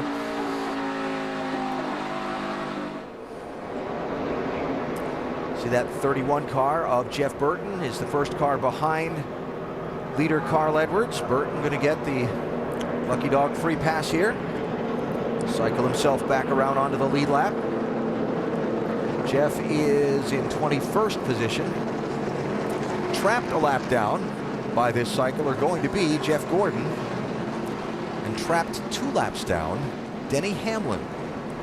After both have had some troubles that brought them to pit road off schedule earlier in this race. Pit crew's going to go to work. The AT&T Fastest Pit Crew of the Year award currently being led by Kevin Harvick's team. You can help determine the standings. Vote from your AT&T phone by texting the car number to 234-567 for the pit crew you think is the fastest and most valuable. Carl Edwards hits first, Jamie. Pit crews have their work cut out for him as these clouds are coming and going. Carl Edwards saying he just wants a little bit of a wedge adjustment, not as much as before. Air pressure adjustment said the car has freed up. Now down below on the left-hand side, Jimmy Johnson, they're going to go up on the track bar once again. 4 tires, fill it up with fuel. He said his car got a little bit tight, Vince. For Tony Stewart, entry and exit really good. A little snug in the center, but no changes. 4 tires for Tony. Dave, Kurt Busch has fallen to 3rd. Air pressure adjustment this time to try to get him to lead back again. Doc? Kansas plowing tight, air pressure back in. Wedge out, he's down and away. Did a good pit stop, but he will be beaten off pit road by a handful of cars, guys. Ryan Newman's team, right sides only. Strategy call, going to get them to the top of the stack in the middle stages of today's Geico 400. Working caution for the 3rd time in this race. Time to go NASCAR nonstop, presented by Sprint.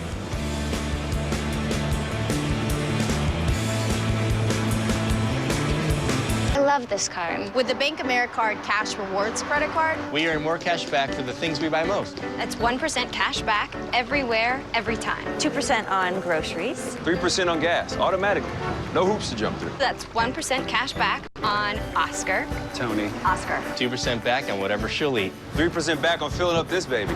Now get 1, 2, 3% cash back. It's that simple. Apply online or at a Bank of America near you. We're talking 3% back on gas. When a job calls for more muscle than a drill, the Craftsman C3 impact driver answers with over 3,000 impacts per minute for greater torque on the toughest jobs. Now, all Craftsman cordless impact tools on sale. Craftsman, trust in your hands. Here's to the pursuit of better, faster, cleaner, funner. Here's to the pursuit of another 100 years of earning America's trust. Not just oil, Pennzoil. You ready for this? I just signed the whole family up for unlimited mobile-to-mobile minutes. You're kidding. No. Where's that money coming from, Steve? Did it even cross your mind to ask your wife before signing us up for something so expensive? My mother was right. I should have married John Clark. They were free. I got them when I signed us up for unlimited messaging.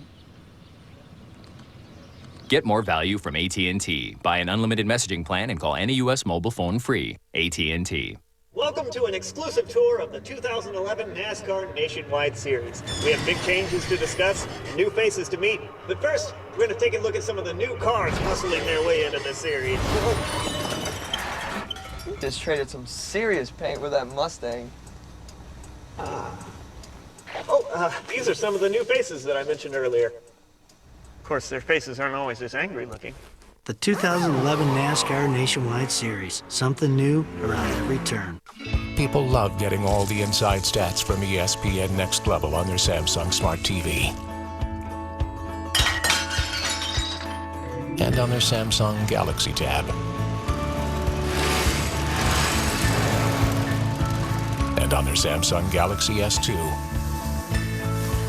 Get ESPN Next Level on your Samsung Smart TV, Galaxy Tab, and Galaxy S2. Just remember to look up every now and then.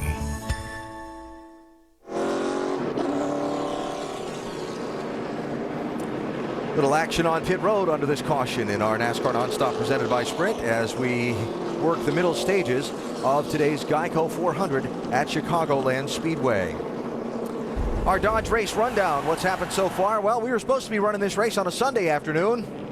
Didn't look so pretty here Sunday afternoon and evening. But Monday, Mother Nature has allowed, and we went green just after 11 a.m. local time. Jeff Gordon has been one of those with not quite the day he was hoping for. First had to dodge a tire on a pit stop, and then he's had a couple of other problems. It's probably the biggest issue for Jeff Gordon. He's having problems with that right front tire wearing out on the inside edge. It may be something they have to address before this race is over. Matt Kenseth, Kyle Busch, little contact. Everybody got away okay. Kurt Busch, you're looking from Kevin Harvick into his pit stall. This has been let's just call it an ongoing conversation on pit road between those two. Denny Hamlin, the other championship guy, with some troubles. Yeah, he thought he had a loose wheel, came in, got a lap down there, and then has been lapped on the racetrack since then. Starting in the back, charging to the front, Tony Stewart, Kevin Harvick. Harvick started 30th. Stewart started 26th. Stewart's running 4th. Harvick is running 7th as we get close to the restart of this race. Stewart is our in-race reporter. Hey, Tony, Dale Jarrett, you have a copy? Yep. All right, buddy, I know you're coming to 1 to go, but looks like you've got you a pretty fast race car there today. Yeah, we stay away from some of these idiots out here. We'll be fine, but there's a lot of guys racing every lap like it's the last lap, so pretty much have adopted the same attitude. If that's the way they're going to race, that's the way we're going to race. Much change in the racetrack from the start to now, Tony? As you can see right now on the upper half where nobody's rolled around here on the caution, it's got a lot of rubber, so it lays it down pretty quick, but you know, it's been pretty racy. Guys are kind of all over the place. You can run top, middle, or bottom right now, so it's nice to have that flexibility. All right, man, thanks for talking with us. Good luck. Bye, bud. Interesting there about the intensity of the racing today from Tony's perspective. Now, Kyle Busch was running 5th coming down pit road. We're looking pretty deep in the pack to find him here running 19th for this restart, Vince. Alan, it has been a tough day for this 18 crew, arguably the best over-the-wall crew on pit road, but they have had 3 straight stops where they've had an issue. They had a wrench fall on the ground, they overshot the pit box, they had a slow stop on the left rear last time. Finally, crew chief Dave Rogers came over the radio after the last stop and said, guys, this is a character test. Everybody take a deep breath. Dave Rogers just telling me yesterday, he said, I think my crew is awesome. They haven't been that way today, Alan. That is so uncharacteristic of that team. They're so good on pit road. Might be nerves. This first race of the chase, a lot of pressure. Remember, Ryan Newman changed just right side tires on that pit stop. 39 car with a lead. Here is a challenge to the outside. Tony Stewart, talk about aggressive. Well, say, he apparently told us yet he was going to get like him now. He said he was going to go after him. Smoke to second. Stewart Haas Racing cars running 1-2 side by side for 3rd. Johnson 48, Edwards 99. Well, a sleeping giant right there with Tony Stewart. Told you guys I wasn't kidding. He wasn't kidding.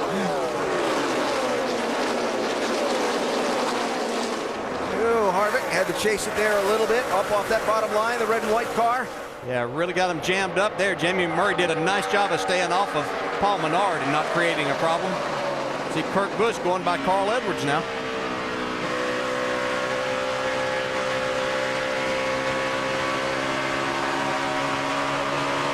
Truex had a little run there, but didn't have any place to go with it. Clint Boyer, David Reagan, Brad Keselowski. There's Dale Jr. back in the field. Jr. 14th. And looking for more. Yeah, see if they help Junior's car any. That last adjustment they made on that green flag stop, he run up to almost the top 10, but fell back to 17th. He's complaining about the splitter hitting.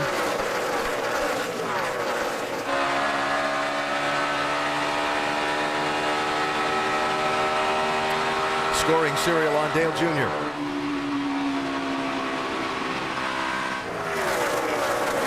Mark Martin, Logano right there in this group as well. And then Kyle Busch trying to dig back the lost track position. Yeah, and we'll watch Kyle Busch and see how he handles this situation. We've talked about his maturity when things like this happen in years past. It has really been not a pretty sight for this group, and we'll see how they handle this adversity today. He has the ability to set the tone for this team and their run through the championship by how he does handle this adversity today. He has the ability. We'll see if he uses it. That's the main thing, and he could very well do that. Well, I will tell you, the team relies on that driver for that leadership. If that driver is calm and confident that you can overcome these things, the crew will too. But if the driver gives up on you, the whole thing can just fall apart on you. Vince? Well, and Andy, Dave Rogers was telling me this weekend that when Kyle feels pressure, like these types of situations, he has a tendency to want to put the whole team on his shoulders and try to carry them to the front. And oftentimes trying to overdrive that car gets them in more trouble. So Dave Rogers will often remind him, just relax, take what the car gives you, but undoubtedly right now, not in a good place. And it's not to his doing, really. They've hurting themselves in the pit lane. All right, so Kyle, right now, back in 17th position, and you notice just a couple of cars behind him, Jeff Gordon. Gordon has raced his way up to be the first car 1 lap down. Yeah, he was up on that wheel. He was coming up through the pack, passing these cars that are 1 lap down. A.J. Allmendinger was the one that he needed to get past to get in that spot. And now he's got Casey Kane. He's going to have to fight off behind him to keep it.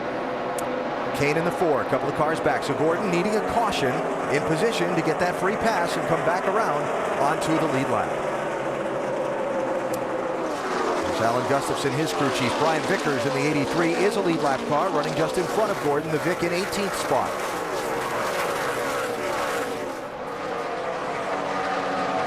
And Ambrose in the 9 as well. Lead lap car, 19th position. Moment ago, Bobby Labonte off the pace down the back straightaway. He's coming to pit road now in the 47 car.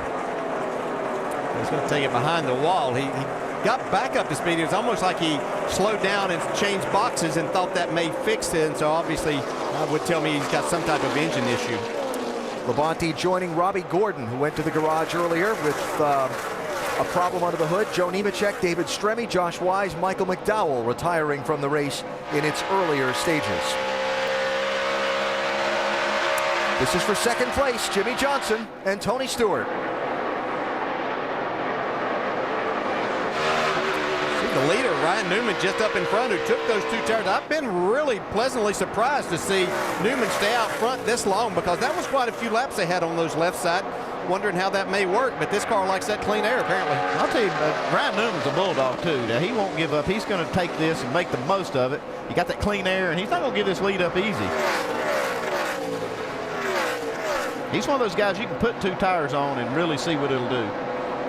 There's the gap from the top 3 back to 4th, 5th, and 6th place, Matt Kenseth. Kevin Harvick running 7th in the 29.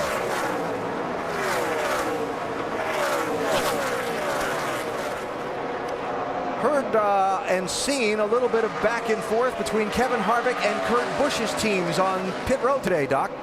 Exactly. Kevin has driven his car from 30th to 7th. So the issues for him have not been on the racetrack. The big frustration has been on pit road. Listen in.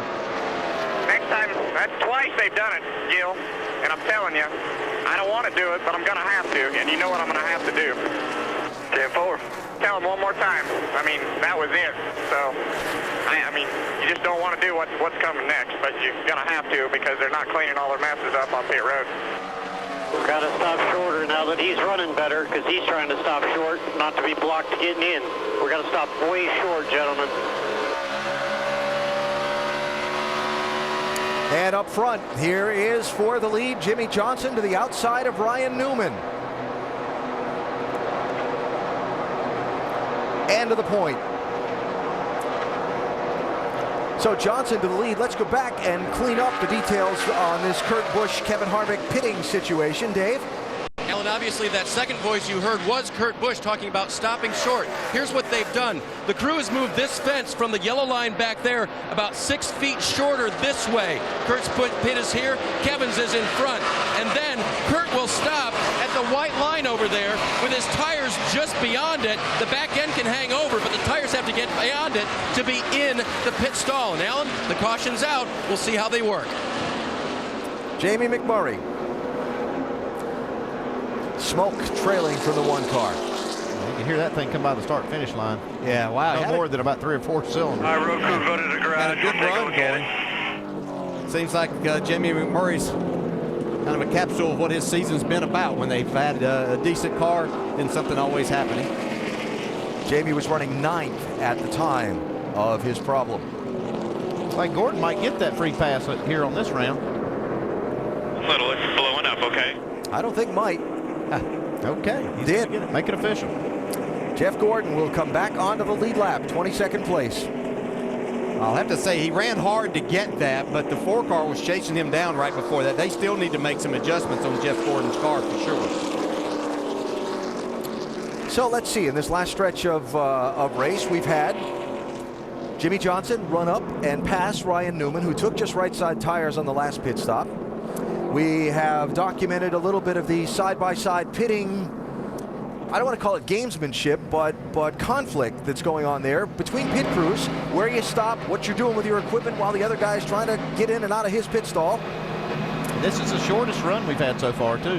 Yeah, and as they come to pit road, this could work really against Ryan Newman right here because he had 45 laps on his left sides before that. I think a lot of these others now take 2. He's going to get stuck taking 4 and lose a lot of that track position. We'll see if that happens. That's kind of where I was going with that. This is the shortest run before that caution came out. So we'll see. Maybe quite a few cars take 2. It's like some of them are staying. Oh, Jimmy thought he was going to stay out. He looked in his mirror and saw everybody coming. Jamie? And Carl Edwards, they're going to play a little bit of strategy here. The car has been pretty good, loosened up a bit, but they're going to take right sides only. You see Jimmy Johnson, upper left-hand side. I was just told they're going to take right sides only, and they made an air pressure adjustment. Vince?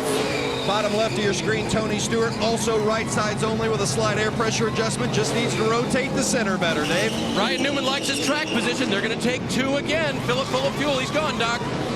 Right bottom of your screen, Matt Kenseth, track bar adjustment, air pressure adjustment, 2 tires only, and he's away. Woo-hoo, that crewman just got out from in front of that 17 car. Like that strategy by the 39 car? I loved it. I think that was the time to do it. Get 2 again. It's going to be a bear, be a grizzly bear. Jimmy Johnson holds the lead on the set of pit stops. Brad Keselowski has not stopped yet. You'll see if he stays out to lead a lap as we go NASCAR nonstop, presented by Sprint. Downloading music can be expensive, so to save money, I've trained my dog in this cockatoo to play all the hits of the 80s. Hit it, Mr. Butters.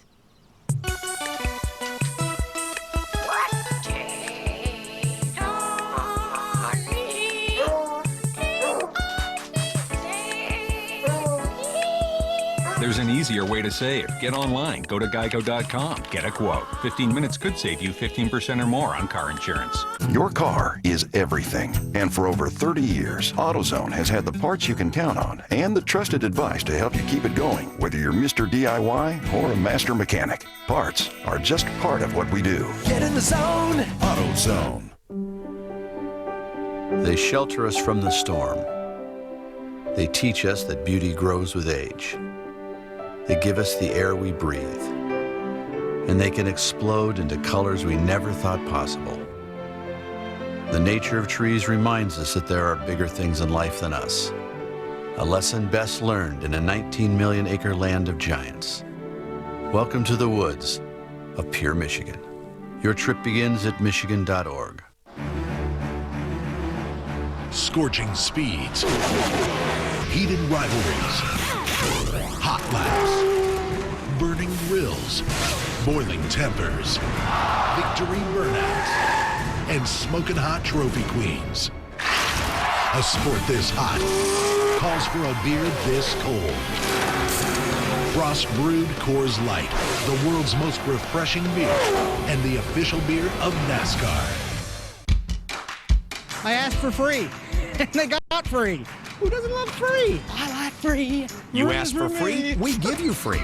Right now, earn up to 5 free nights with the Choice Privileges Visa card. Learn how at choicehotels.com.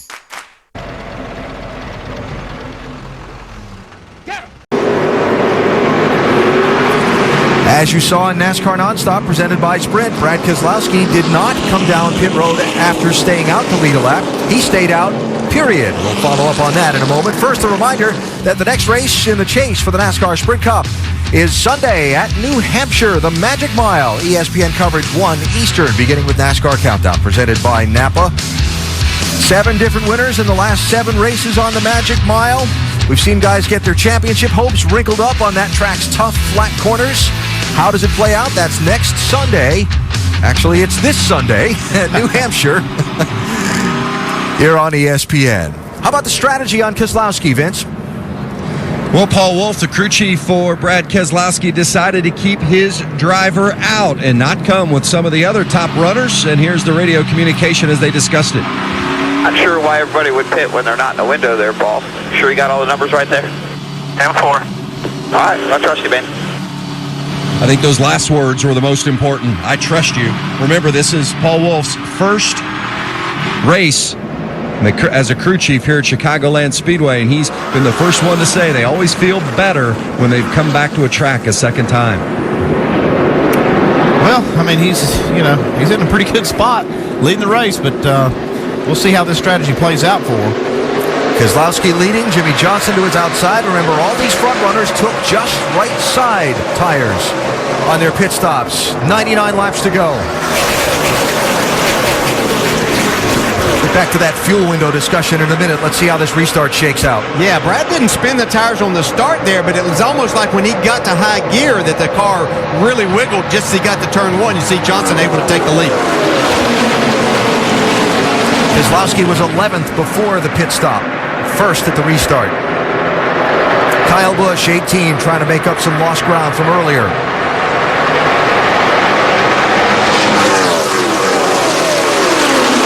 Carl Edwards kind of slid back in that opening lap of racing here. Oh, one in the wall. That's Marcus Ambrose in the 9. No caution yet. Just stay high here. Got a couple coming inside. Shake out what you got there. Shake out what you got.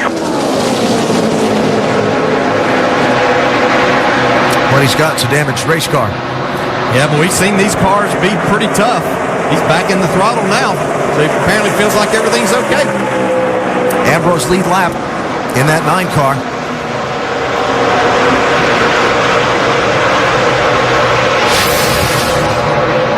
Top right. Oh. Wow. That wall saved him from spinning out. He hit it hard, though.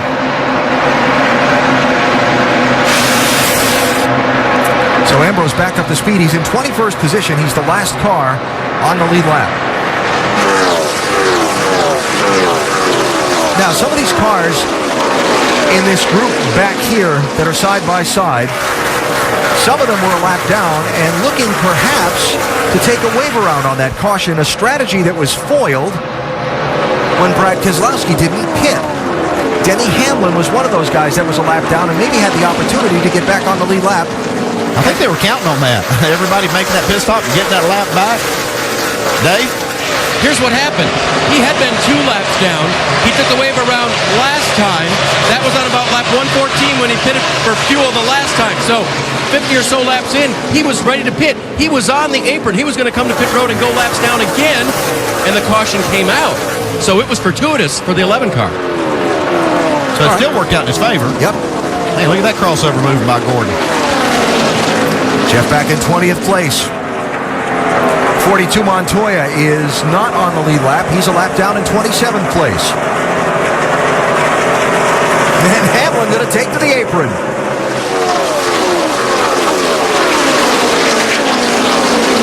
We've seen this 24 car be hot and cold at times during the day. Is this one of those cold times? Well, he just got himself in a spot there. He was trying to make a pass on Ambrose. Denny Hamlin got a big, huge run, tried to make that work, but Jeff got back on the 11 car's quarter panel, slowed him down, got back in front. We'll see him go after 42 of Marcus Ambrose once again here in just a minute. 38 car J.J. Yaley, 1 lap down, 26th place. He's actually racing with Hamlin for a spot there. Not sure if I said Ambrose, I meant Montoya in the 42. Yep. Don't know who I said.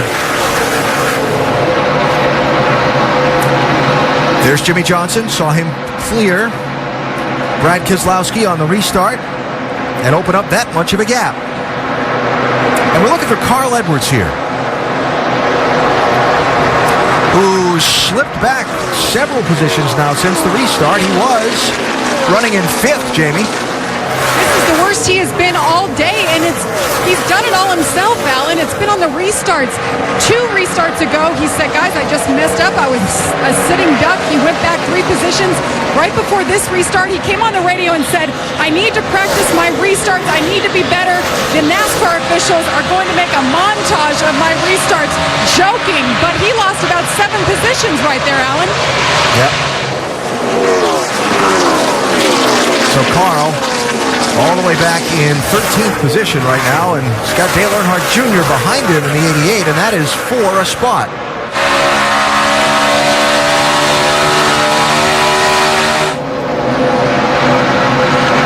Kevin Harvick, 29. Kyle Busch, 18. Paul Menard, 27. All for positions, 7th, 8th, and 9th. We wondered how Kyle Busch would handle a few problems in the pits. He's doing a nice job back up inside the top 10 now. Working and doing everything he can on the racetrack to make this a good day.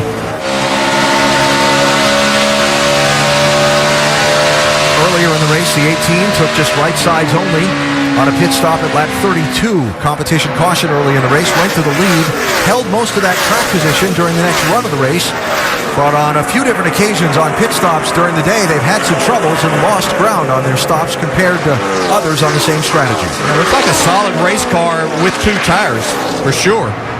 This type of strategy might play in his favor later on in this race.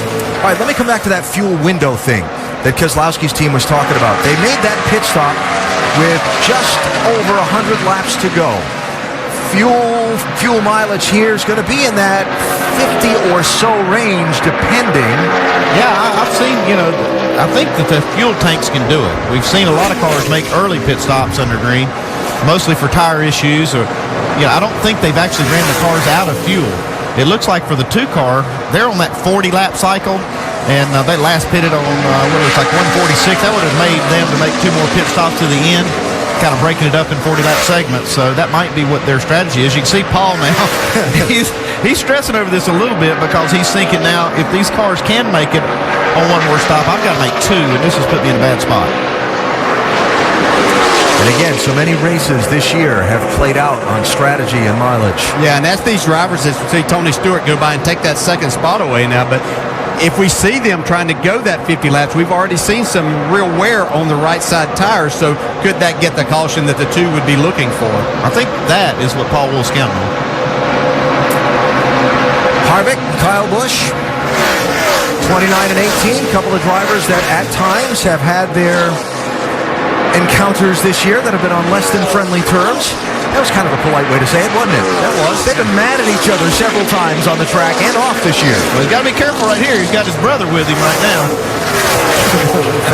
little family tag team. Yeah, don't let him gang up on you, Kevin. And we talked about that yesterday in the 79 Daytona 500, didn't we? Yeah, when we looked back. Yeah.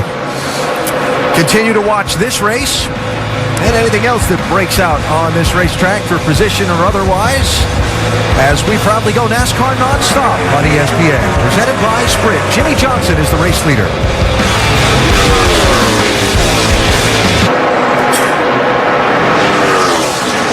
Tonight on ESPN's Monday Night Football, second-year quarterback Sam Bradford leads the St. Louis Rams in the MetLife Stadium, where they'll face Eli Manning and the Giants. It's Rams-Giants on ESPN's Monday Night Football, 8:30 Eastern, and also streaming live on WatchESPN.com and the Watch ESPN app. Coverage starts at 7 Eastern with Monday Night Countdown, served by Applebee's. Who are you liking that one, DJ? I like the Giants at home, even though I like to watch Bradford play. Good quarterback there. Join Goodyear in NASCAR in saluting America's armed forces and give back by helping support our troops. Visit Goodyear.com/support our troops to learn more. Goodyear, the official tire of NASCAR. And we take an inside look now at what's happening in the NASCAR Sprint Cup Series, brought to you by Sprint. They call this one hammer drop. Well, Jimmy Johnson has dropped the hammer in that 48 car. Got a 3.6-second lead now over Tony Stewart. Pretty good race pace set there by Johnson for the fast lap in this race. That is a track record qualifying lap there, top of the screen. Forgive me if I was supposed to act surprised that he dropped the hammer. Get closer to the NASCAR Sprint Cup Series with unlimited access to highlights, news, and more. Learn more at sprint.com/speed. 5-time consecutive champion Jimmy Johnson, only 1 win so far this season. But he always runs better when the pollen count drops. This time of year is when he comes on. That's your theory? I don't know. Much rains we had yesterday. Can't be a whole lot of pollen in the air, so no wonder he's flying here today. Jamie? Chad Knaus yesterday, what makes you guys so good when it comes to the chase? He said, we simply don't flip a switch. We don't panic. And I said, well, does it get harder every year? He said, this is the most stressful time of the year, and it is harder every year. But they brought it today, guys. This is the same car they ran with at at Indianapolis, and they have been flawless on pit road, flawless on their adjustments. Things have been going well for Chad Knaus and his 48 team today. Heard Chad in our ESPN pit studio during the rain delay on Sunday, talking about how he felt good about where they were. Actually said he thought their biggest question was the pit crew, and they've been tremendous so far today. And you know, when it comes to September, October, November, Jimmy Johnson's going to be there. 70 races in the chase. He's won over a quarter of them. Wow. That's exceptional right there. But that's what this team is. So Johnson and most everybody else pitted at lap 165.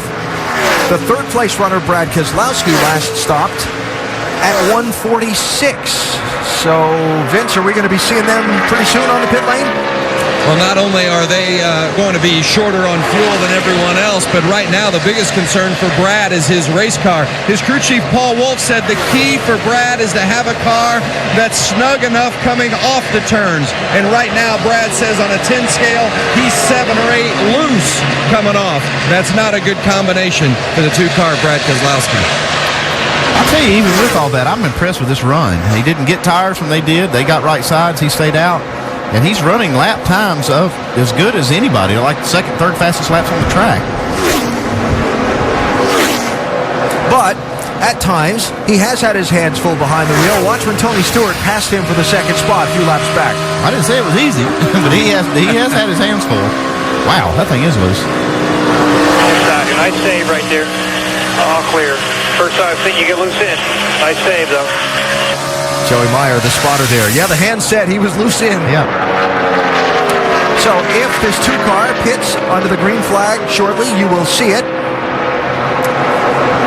In our NASCAR Nonstop presented by Sprint, there's the gap from third through second, Tony Stewart, up to the leader, Jimmy Johnson. 72 laps to go in the Geico 400 at Chicagoland.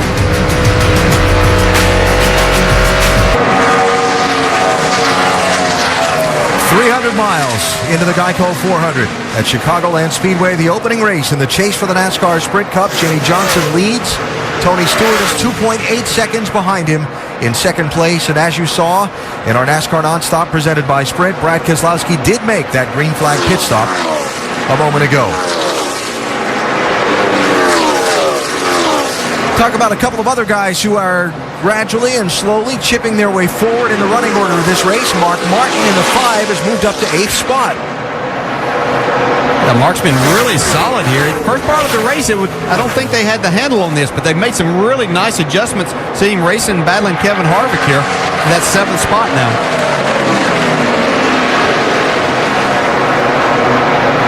AC Mark, since that last restart, really gained a lot of ground. At this rate, he'll be in contention to win it.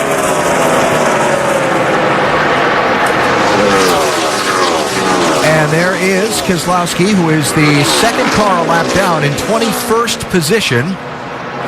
They're racing alongside or nearby Carl Edwards, and Edwards is back in 10th spot. Jamie? Well, they were just talking about their strategy and the way the rest of the race is shaking down. This is their thoughts. All right, we're looking like we're going to be pitting and then being 10 laps short. We'll have to pit again here the way we look at it. 2 stops left, 2 stops. Okay. Don't be afraid to snooker him here and stop early. Get the waiver out or something. So they're debating back and forth there. As you heard them, 2 more stops left. Hitting hasn't been the issue for this team. It's been the restart, so we need to keep our eye on the 99, who's now back in the top 10. Caution is out. Car up the track in turn 3 and into the wall. 38 car has been in trouble. J.J. Yaley was running in 28th position. 10-4.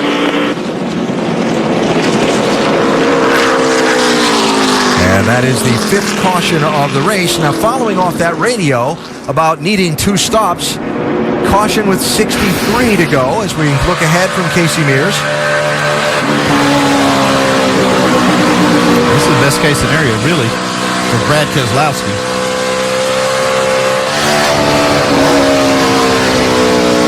Against the wall, you see. Clear. That had the look of a right front. Yeah, sure did. But Brad Keselowski, he pitted under green. He's one lap down. He won't get the lucky dog here, but he can take the wave around, which will put him on the lead lap, and then he only has to make one more stop along with everyone else from here. So pit road open here. Johnson, Stewart, Kenseth Newman, Kurt Busch, top 5 coming in. On the 48 pit stop, Jamie. And the 38 will be coming into pit in front of them, so they have to keep their eye on that. Told Jimmy Johnson, stop short. 4 tires. Jimmy said he's getting just a bit free. Track bar down. He was backing off to save fuel on that round. Vince? Tony Stewart, he's a 2-time winner here at Chicagoland, and he's got a car he believes can do it again today. Just a little tight on compression, a 4-tire change, Dave. Top right, Ryan Newman gives up 4th. About time he gets some left side tires. The left rear will have a little more air in it. Car was loose. Doc? Right lower corner, Matt Kenseth said car chattering in the middle, typing much better off. We're going to raise the track bar a little more. And here is Kenseth. He will win the battle off pit road after a 4-tire change. By the way, they're about 9 laps shy on fuel, making it to the checkered flag. Little track position change there on the pit stop. Jimmy Johnson going to slip back a bit. Matt Kenseth going to move up.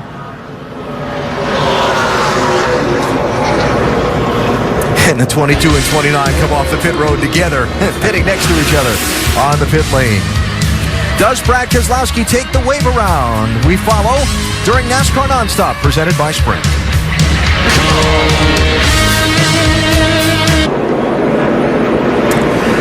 And as we continue the cleanup here at Chicagoland Speedway, you see Brad Keselowski, the first car behind the pace car, and about to take a wave around and come back and rejoin the lead lap. Other cars that will take that wave around include Juan Pablo Montoya, who will come back around and rejoin the lead lap.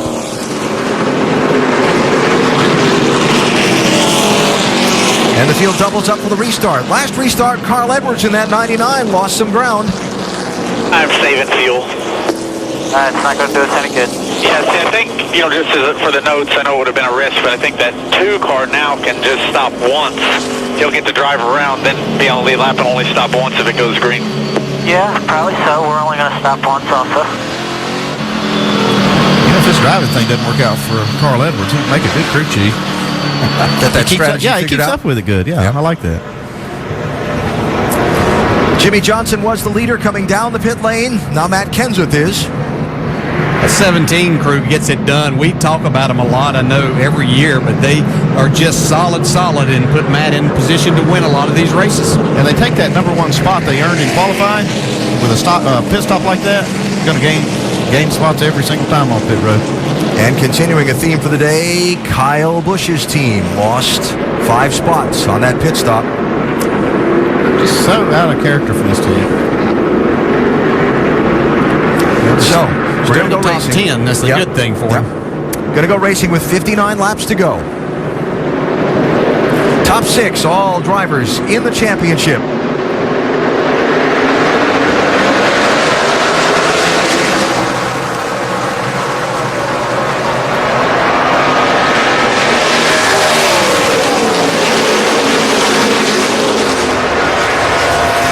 Watch that 48 car. I thought he was going to hunt a little 3-wide action there for a second. Yeah, watch this 14. Let's see if he's going to go after this lead. He got aggressive that last restart.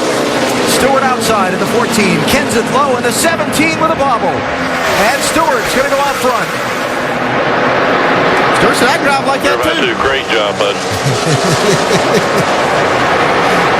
Worked with us earlier, had some radio from Tony Stewart where he basically... clean version of it said most everybody else was driving like, what was the word, idiots? Or Whoa, look at Kenseth, out of shape again. Stewart thinks that, I guess, the best defense is a good offense. Kenseth's really struggling here, though. Came off pit road with the lead. Now he's racing with Jimmy Johnson for 3rd. You can tell that watch is ticking down because here comes Harvick.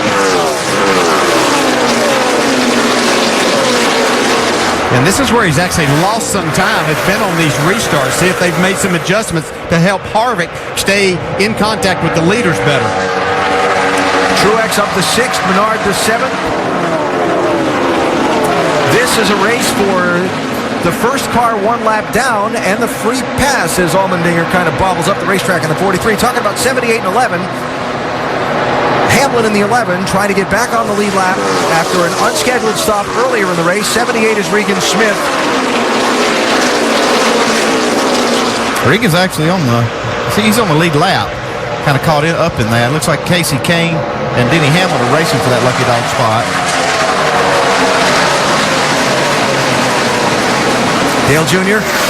and Jeff Gordon mentioned that in that last long run of the race, that 24 made some progress. Yeah, he did, but he started off here in front of Dale Jr. Jr. looks like his car's a little bit better on this run as he tries to battle Kyle Busch. Oh, what was that? Get himself in the tent. I don't know if that was just a piece of paper or debris, but something flew off the front of that 18, it looked like. Caution is out for whatever that was. It looked like maybe a piece of aluminum. Denny Hamlin not able to get in front of Casey Kane for that free pass then. Sixth caution of the race. And it is going to be Casey Kane who gets the free pass. That is some aluminum debris, it looks like. I don't know where it came from. We saw it come over the hood of the 18 car, but was it kicked up in front of him, or did it come from his car?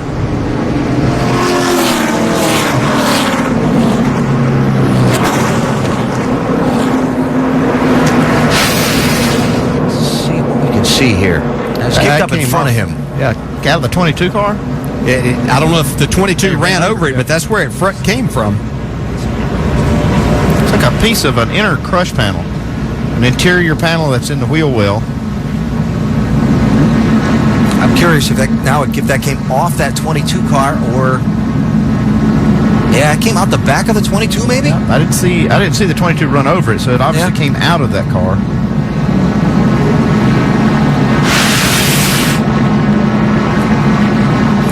Well, if that were a football replay, not enough to overturn the call. Well, this is putting some teams in a little bit of a pinch because some of them can probably make it from here, or possibly make it. And will they make a stop and put some fuel in? Here they come. Here they come. 53 to go. Not everybody's coming in. Truex stayed out. Most of the front runners have come down pit road, though, Jamie. And Chad Cannell said there's going to be about 15 people coming. All right, let's come. Fuel only, no tires for the 48 of Jimmy Johnson. Vince? For the 14 of Tony Stewart, fuel only. And Darian Grubb said pack it full. Dave? Second place, Ryan Newman. He'll get it full of fuel. He can make it about 50 laps, Alan said. So it's really close, Alan and Doc. Fuel only for Kenseth. I think he's going to be about 4 or 5 laps shot trying to get off the pit road, and he did beat Tony Stewart off the pit road. By the way, Jeff Gordon might be able to make it if they got it full. Going to be interesting. Another one of these 2011 races where we've seen the strategy, the track position, the fuel mileage. Wouldn't be surprised if during this caution we see guys shutting the cars off and coasting around this racetrack to save some fuel. You can see it as we go NASCAR Nonstop, presented by Sprint.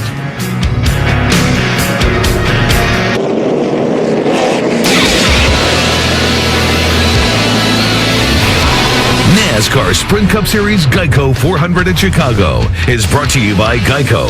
15 minutes could save you 15% or more on car insurance.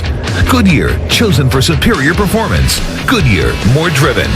And AT&T, the nation's fastest mobile broadband network. 50 laps to go when they come back to the start-finish line, and we get the restart in the Geico 400. Martin Truex Jr., the only of the lead lap cars to not pit under this caution. Dave, he's the leader. Alan, Chad Johnson is the gunslinging crew chief who left him out there, or was that the intention? What's the plan? That's the intention. There's no way we can make it on fuel, and judging when everybody else has been pitting today, I don't think anybody else can either. So, keep a track position. If a caution comes out here in 20 or 30 laps, everybody's going to have to come get tires. So, sounds good. I'm sure some will try to make it, Alan. You said that, right? I think that'll be the case. A lot of them that are going to try to make it. And they haven't demonstrated how far they can go on fuel by when they've been stopping earlier in the race. It's been tires. It's been when people come in. They don't want to get caught out there with people short pitting. You never get an indication of how far these cars can go until they have to, and we'll see that now. We already saw them play their hand when they pitted with 52 to go. Look back at the restart order. Menard having a good solid day. There are Kurt Busch and Kevin Harvick, seemingly inseparable for a while. Kyle Busch back there in the fourth row. 50 laps to go.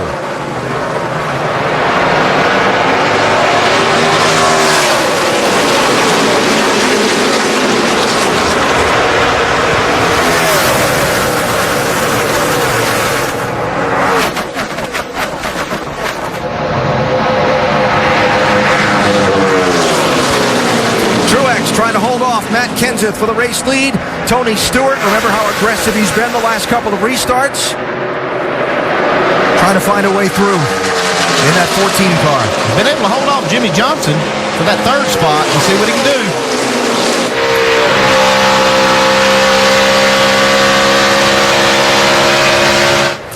And we did not see, under the caution flag, from our onboard cameras, a lot of people shutting the cars off and coasting around to save fuel. Well, it tells me they think they've got plenty of fuel to go.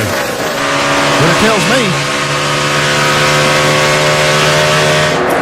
Following up, by the way, checked with the 22 team down on pit road. They say that piece of metal did not come from their car.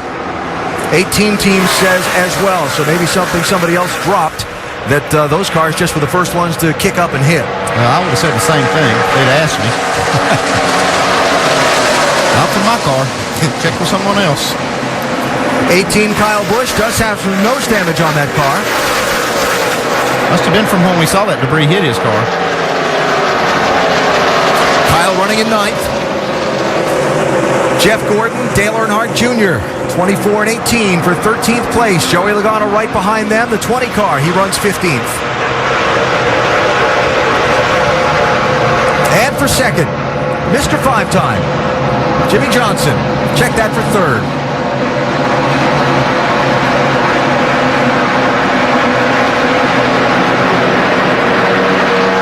It's getting out of that last run, Dale. You have that give and take all day. But with 46 to go, are you going to give that spot up easily? No, not easily, not now. You know that how sensitive these cars are to aero, get behind the car. You can just keep someone back there, gives you a better chance. And I think Tony Stewart thinks his car's just as good as anybody here on this longer run, so he doesn't want to give up a spot right now.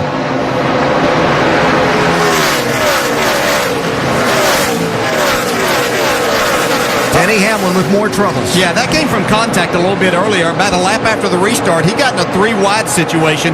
I saw some contact, but wasn't sure that it was going to create a problem. Just a bad day for Hamlin so far.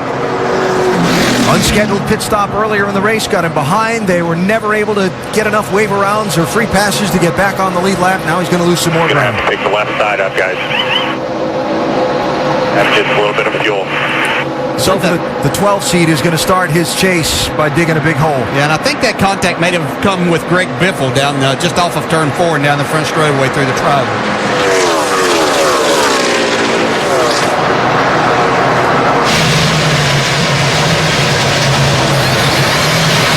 Remember the struggles they had at Richmond last week just to get here? Crew Chief Mike Ford told me this team has always seemed to work through adversity, and they've got to do it again today. They got a lucky break earlier on a caution, but this is certainly not the way they wanted their chase to start. No, sir. So Hamlin's going to be at least 2 laps down, and maybe a third by the time he gets back up to speed as the leaders come up behind him. Denny in 33rd place. Saw Dale Jr. and Clint Boyer racing for 12th and 13th. How about this for second place? Tony Stewart looking to get a spot with that 14 car on Matt Kenseth. Yeah, you better watch this 14 by the end of this race. This car is really solid right now, like the adjustment they made. If he doesn't lose this spot to Jimmy Johnson before he gets around Kenseth, I think Tony Stewart's going to be sitting in the catbird seat. Solid day for Stewart so far, Vince. Well, it sure has. And Crew Chief Darian Grubb, they've really done a nice job on pit road over the wall, and they've made only very minor air pressure adjustments the last couple of stops. And, Grubb had a great attitude. He said, after Richmond, we were 102 points behind. So when they reset all the points and we're just 12 behind, well, that sounds like a pretty good deal to us. Yep. So they had a great attitude coming in, and this is obviously a track Tony runs well. And one of my questions about this team, remember how they started the year? They had the second and third races of the season at Phoenix and Vegas, that they had the best car and probably could have won, and they got away from them in those late strategy plays. It kind of set the tone for their season. They're winless to this point. Tony's perhaps best track statistically, if they could start the chase off winning here, what it might do for them in this 10-week run. Yeah, absolutely. And this probably has to seem somewhat easy now because a lot of the pressure's off. They're in the chase. They know that their equipment's better. See Tony almost getting lost. We see Kenseth go to the high side for the lead now. Truex low in the 56, Kenseth high in the 17.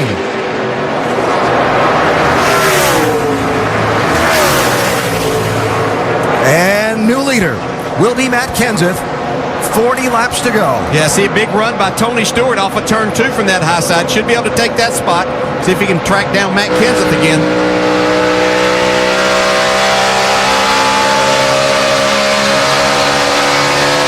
Just looking back on that 56 car, his tires about 10 laps older than the other guys.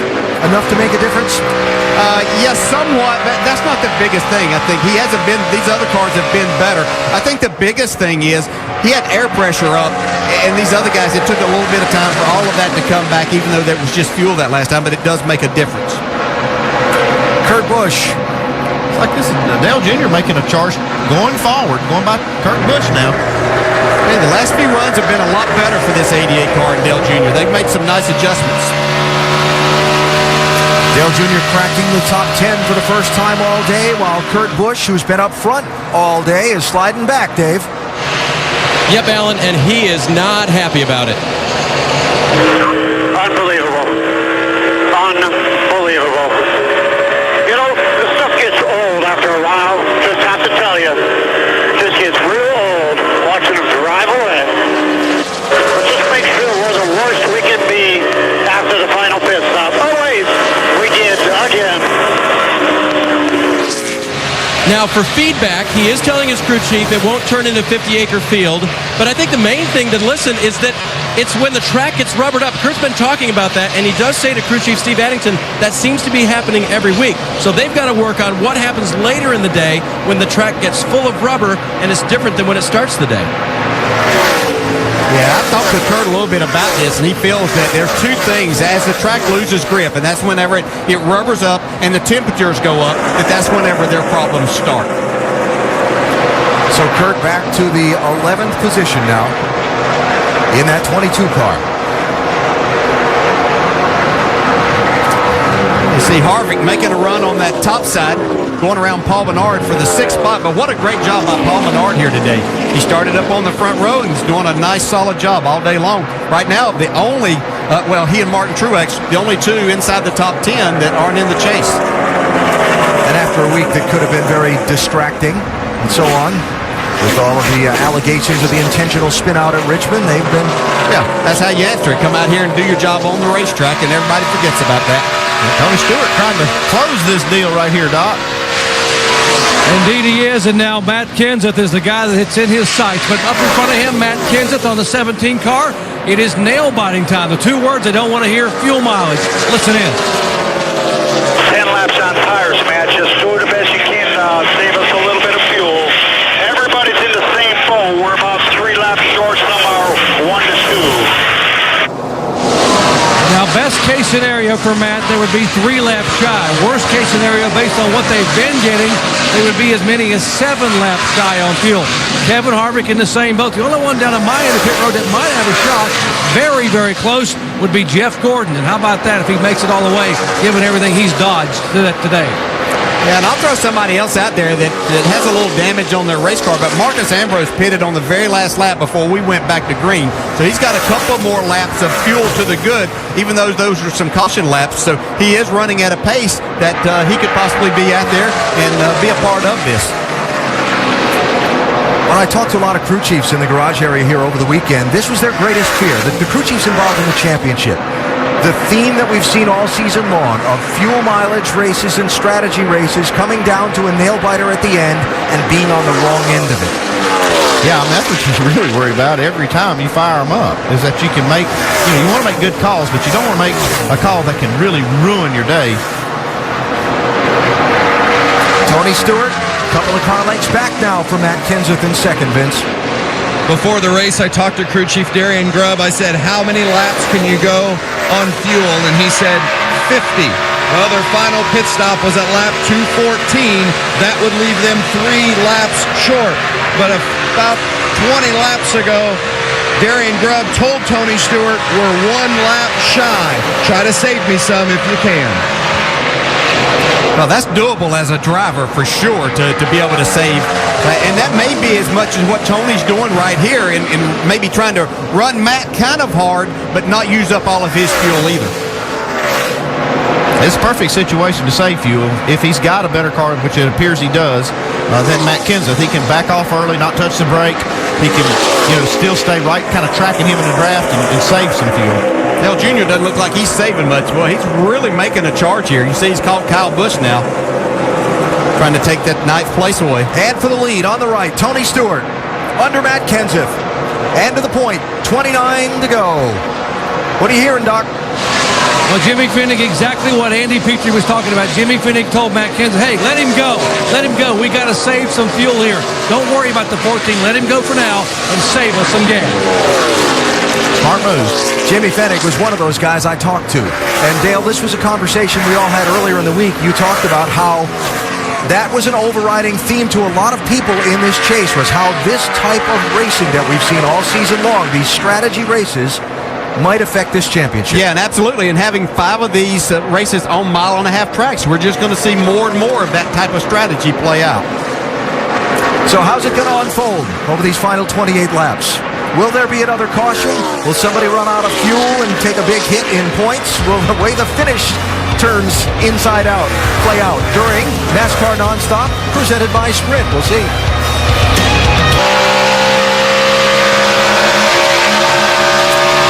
As you saw during NASCAR Nonstop, presented by Sprint, Tony Stewart laying on the clutch in the corners, trying to shut those RPMs down and save a little bit of fuel. Yeah, that basically lets the car kind of freewheel, so it's not pulling, not using as much fuel. A lot easier than turning the switch off, which we'll see probably some guys be able to do, but Tony Stewart's doing a nice job. Change for second place. Martin Truex Jr. has rallied up around Jimmy Johnson and around Matt Kenseth. He's up to the number 2 spot. I was wondering during this last stretch of race if Jimmy Johnson was kind of pacing to save fuel, Jamie. Well, he was, but that wasn't the plan after the last round of pit stops. Chad Canals told him just go after it until 10 laps to go. They were going to be 1 lap short. Well, after they realized that the 14 and the 56 and the 17 were battling and they couldn't catch him, he said back it off. So that was about, with 30 laps to go, Jimmy started backing it off, but they're so detailed about it. Chad Canals wanted a countdown. Jimmy said he is backing off, leaving his foot off the fuel for about 5 to 6 car lengths longer, exiting the corner to save fuel. All right, Jamie, thanks. Just joining us, got one of those strategy situations shaping up. Guys are racing for the win, but trying to make sure they've got enough fuel to get to the checkered flag. Yeah, and Martin Truex up there taking over that second spot. He's got nothing to lose right now. He can't make it anyway from here, so he might as well run as hard as he possibly can and see what happens from here. You got Tony Stewart up there just looking in his mirror.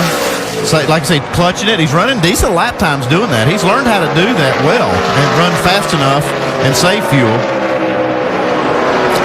Referencing the 56 car, remember he did not pit under that last caution, Dave. What are they saying now? Last time he did, Alan, was lap 205. You add 50 to that and a few caution laps. You don't quite get to lap 267, so they haven't called him in yet, but he's certainly got the button down right now. Doesn't look like he's saving fuel. And looking at the gap from this second place car up to Tony Stewart, right? Stewart's in there. He's dropping that clutch in the corners, trying to save a little fuel. And he's got to have an eye on the rearview mirror at the same time, right? To make sure he doesn't give up too much ground. Yeah, that's why this job's so easy. Everybody can just jump in these and drive. So, yeah, that's a lot going on, you know. Oh, by the way, I'm leading the race, and here's everything that I have to do to make sure that I do it properly and deal with lap cars and cars that are coming at me pretty fast. He's got good information coming in his ear, too, from Darian Grubb, and I'm sure Darian's telling him right now, don't worry about that 56. We're not racing him at all. Just watch the cars behind, and he's giving him the gap. You're positive he can't make it. They're talking about debris, trying to get a caution, bud. Darian Grubb giving that good information. Yep. So Tony trying to decide how hard he's going to press on this 56 car when he catches him, Vince. Well, that's exactly right, because as you heard Tony say, are you sure this isn't for position if this 56 gets around me? But Darian has been updating him on the 2 cars running 3rd and 4th, and that's Matt Kenseth and Jimmy Johnson, as if the 56 cannot make it, and they're sure of it. He just reminded Tony again, the 56 did not pit the last time. He can't go further than us. Now you get into that situation also where strategy is affected by who's in the championship and who's not. 56 car goes to the point, 16 laps to go. Not in the championship, long time since they've won. They'll do anything to get a win if the fuel runs out. Yeah, it's going to run out way before the end of the race, though. And he just, like I said, Tony Stewart did the right thing. Just let him go. You're not racing him at all. And for Tony Stewart, yeah, he'd like to win. It's been a long time since he's won. But they've got to get to the finish. Oh, yeah, back to Stewart. Absolutely, yeah. He has to make sure that they make it to the end. Long time. Tony Stewart has been a race winner consecutive years on the NASCAR Sprint Cup Series. Yeah, 2 times he's won here, and both of those were his first win of the year. I'd love to have that today. So you see that Stewart has really gotten quite a gap on Kenseth, Johnson, and Newman now. Yeah, he's been about 2 to 3 tenths of a second. Car in front of you is going to pit this time. Bob Jeffries, the spotter for Tony Stewart. Yeah. But Tony is still running faster than the 17 and the 48, so just hope that he has, or maybe he's already thinking that he's saved enough and he's just trying to keep a nice pace in front of these guys. As you see, Martin Truex peel off now to go to pit road. So this stop is going to come with 14 laps to go. Tony Stewart goes back to the lead. And you hear he's pushing in that clutch down the straightaway. That engine's going quiet. Trying to hold his gap and make sure he's got enough fuel. Dave? Martin Truex hits pit road, and Doug Newell is the fuel man. He will put enough fuel in to get him to the end. 2 right side tires as well. Like you said, it was worth the risk. These guys were looking for something to happen. Chad Johnson, he learned a little bit of a hard lesson today on how to judge how far other people can go. You really can't get a good hack on that when in the beginning of the race when people are making good, these pit stops for tires and short pitting. Gap from the leader to Matt Kenseth. Doc? A lot of concern about fuel for the 17 car of Kenseth. In fact, you may see the 48 go by very quickly because of this. Listen in. Hey, man, let's start thinking about shutting her down, shutting her off and close it for a little bit and get us some more there. They were 3 to 5 laps shy, and Jimmy Finnick doesn't want to run out of gas with 2 laps to go. That would be a killer in race 1 of the chase. You want to win the race. You want to get the bonus points that go with winning. But the damage for running out of fuel and losing a dozen, 20 spots on the last lap is too great to risk. I'm telling you, pressure on top of those pit boxes is immense right now. You can tell it right there just looking at Jimmy Finnick. Jimmy Johnson, 3rd in that 48 car. Again, same situation, trying to get to the finish. Race for 2nd. Oh, that's close. Now, they got to be careful racing around each other with this, pushing the clutch in and all that, because it's not necessarily, you're not getting what you expect sometimes. Davis Cat, we got 10 laps to go. Earl Barban, the spotter for Jimmy Johnson. Yeah, and you hear Jimmy, they're really easing back with the throttle out of it longer than what they have been normally. That's just the way that you save fuel on them without maybe kicking the clutch in or anything else. And the car that I've been watching, it's up to 6. Dale Earnhardt Jr. Jamie, can they make it? Dale Jr., they believe that they can make it on the right-hand side. Update on Jimmy Johnson real quick on the left-hand side. The engine guys just came over and told Chad Knaus, that's a tongue twister, told him to go full throttle and then back off early into the corner. So they're working with their driver, telling him to get around this 17. Meanwhile, Dale Jr. on the right-hand side, after everything that could have possibly gone wrong last weekend went wrong, they're having quite a weekend. They brought a different platform setup. And Steve Letarte told me he didn't mind if his driver would be yelling because the car didn't handle very well, but it would be faster. Well, everything has worked out. He started today in 19th and running up in 7th right now. 6th, actually, Alan. Steve Letarte said this week he loved it if it became a fuel mileage race because they've had a couple of chances to win under those circumstances this year. Wasn't it Charlotte in the 600? Yeah. Last corner of the race? Well, he lost it, though. They ran out. That's the problem. How about Harvick back in 4th, Doc? They told him at the beginning of the run, you're 3.8 laps short. He said he's been saving fuel. He just now asked Gil Martin, how about it, Gil? Are we okay? And Gil said, I don't know, but just go for it, Kevin. Go for it. They turned him loose. Yeah, the fact is you really don't know. I mean, you know when you're short by your calculations, but you don't know how much is in that car.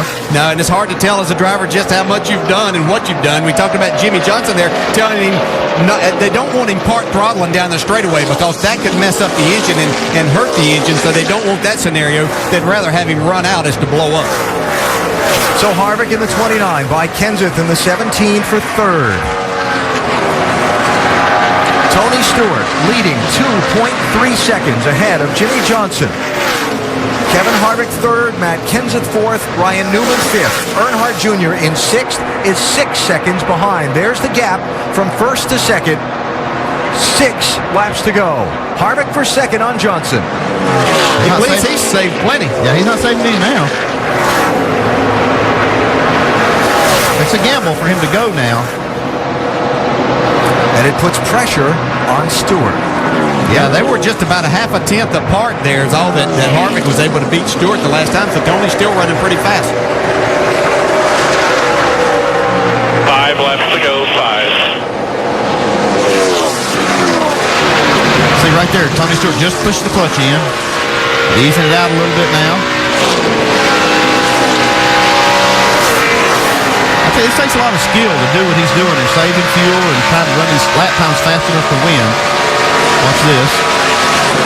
And he doesn't do it going into 3. He clutched it going into 1.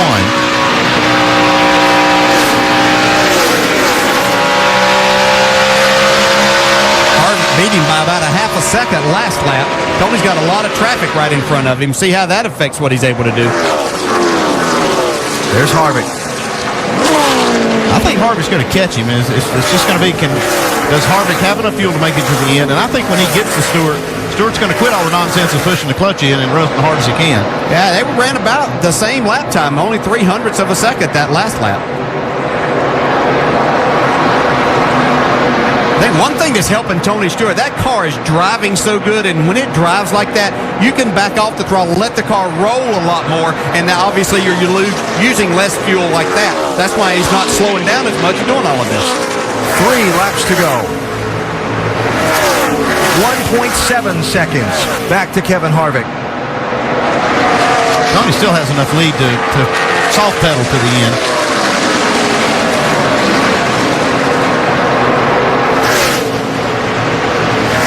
It was a year ago at New Hampshire. Tony Stewart led the first race of the championship.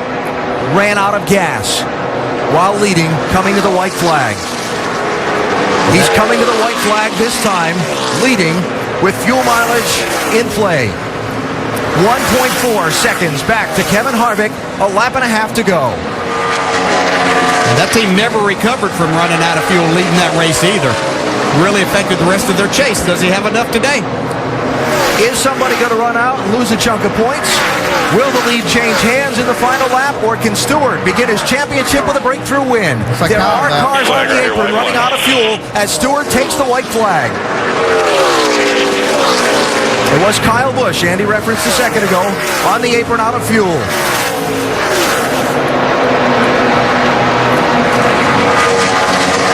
Half a lap to go. Now Gordon's out of fuel. All clear, keep coming. You'll see Gordon there. Matt Kenseth, Jimmy Johnson, all slowing out of gas. Tony Stewart, the fuel holds up. Tony Stewart opens the chase for the NASCAR Sprint Cup with his first win of the season. There are cars running out of gas everywhere around this racetrack. Matt Kenseth getting pushed by the 38 car. He doesn't want that on the last lap of this race. Well, he got pushed all the way down the back straightaway and all the way through 3 and 4. That is illegal on the last lap. Officials will look at it. Look at the guys running out of gas. Jimmy Johnson was out. Kyle Busch was out. Paul Menard's out. Trevor Bayne is slow on the apron. Good job, guys. Proud of you. Allmendinger ran out of gas. Looks like Ryan Newman ran out of gas. Jeff Gordon ran out of gas.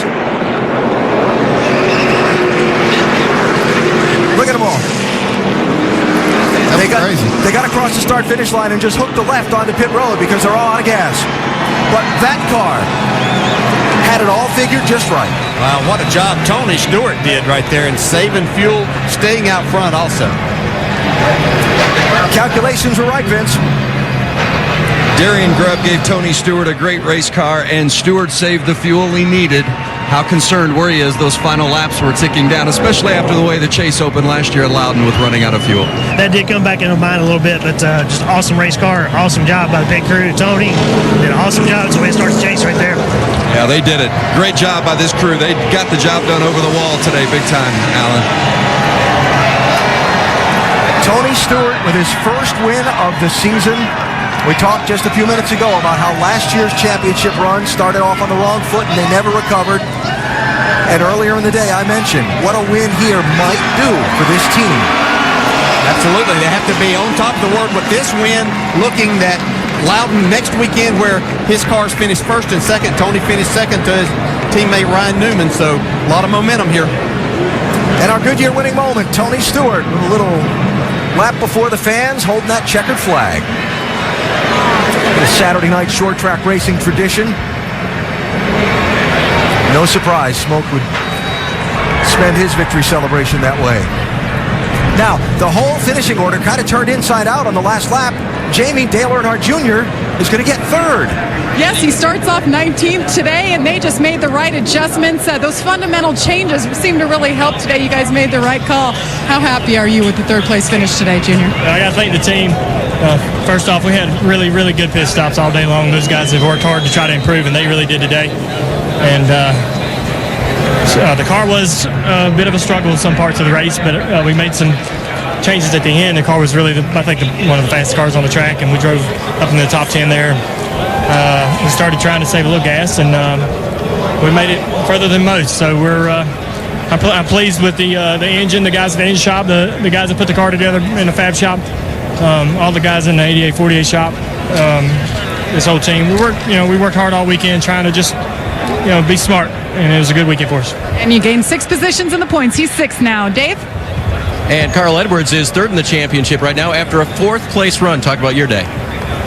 It was really good, and it was really bad, and at the end it was pretty good. So I'm happy with that. That's a strong finish. I got to thank Aflac for being on board. They've been behind us 100%, and we came into this race feeling a lot of confidence. In the first half, we led a bunch. I felt really good. And there at the end, Bob and Jason did a great job of telling me to save fuel and giving me updates on where everyone was. So a great finish for us, for Ford, Scott's, Aflac, everybody. It's a good start. We'll go to Loudon and hopefully run like we did at Richmond. Carl, a good man to have in a fuel mileage race. Doc? And I'm not sure Crew Chief Gil Martin was confident that Kevin Harvick had enough. When he turned you loose with 7 to go, how comfortable were you that you had enough fuel to make it? I wasn't ever comfortable, but I knew I had saved a little bit under caution and a little bit at the beginning of that run, and they felt comfortable with the lap time. So everybody on our Budweiser Chevrolet did a great job, and knowing exactly how far we can go, we ran out coming onto pit road there. So good first race for us. And the gamble paid off. Kevin Harvick, the points leader, by 7 points, Alan. Harvick finished 9/10 of a second behind Tony Stewart, who gets his first win of the 2011 season in the first race of the Chase for the NASCAR Sprint Cup. We head to Napa Victory Circle to hear from the race winner. Tony Stewart getting ready to climb out of his race car, and what a surge his team has made, going from 9th in the points to start this chase to 2nd in the point standings, and it was a big win for this team. They have been so close throughout the course of this season and hadn't been able to get to victory lane, but today they do it. Now, I know you weren't feeling so good yesterday, but this makes you feel better, I'm sure. How big is it to start the chase with a win here today? Oh, it's huge. I had a migraine all day yesterday, so I'm kind of glad we didn't race. But Man, this Office Depot Mobile One Chevy was awesome, and all of our partners with Burger King and Coca-Cola and U.S. Army, Tornadoes, El Monterey, Haas Automation, all these guys. We've had a rough year, so this is a good way to start it off. Congratulations. Tony Stewart has now won a race for the 13th consecutive season. Now let's go down the Gatorade victory lane. Terrific day for Tony Stewart, and really needed. Yeah, really needed, but just shows, we were talking about maybe 6 or 7 teams strong. This obviously adds one more to the mix at least. Yeah, this started a few weeks ago when he had the great run at Atlanta, and then last week at Richmond, and now the win here. Now, with all the cars running out of fuel on the last laps, and some other things that were going on, like Matt Kenseth getting that push, NASCAR says Kenseth will become the first car 1 lap down by getting that assistance on the last lap. And with all the people running out of fuel, right-hand column, look at where they finished. Jimmy Johnson went back to 10th, Kyle Busch to 23rd, Matt Kenseth to 21st. And that does include that Kenseth's penalty, by the way. And again, NASCAR will go back and review again the scoring to be sure with everybody running out of the last lap, but that's what we've got at this point, and we think that's going to be a pretty accurate picture as we head off to New Hampshire next Sunday. New Hampshire, Dover, Kansas, Charlotte, Talladega, Martinsville. Going to have some great racing as we decide this championship. Hope you'll join us at the racetrack. That's how, NASCAR.com/tickets. And, of course, all the telecasts.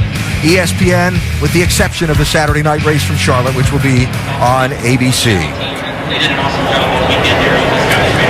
Race 1 in the chase, a final thought?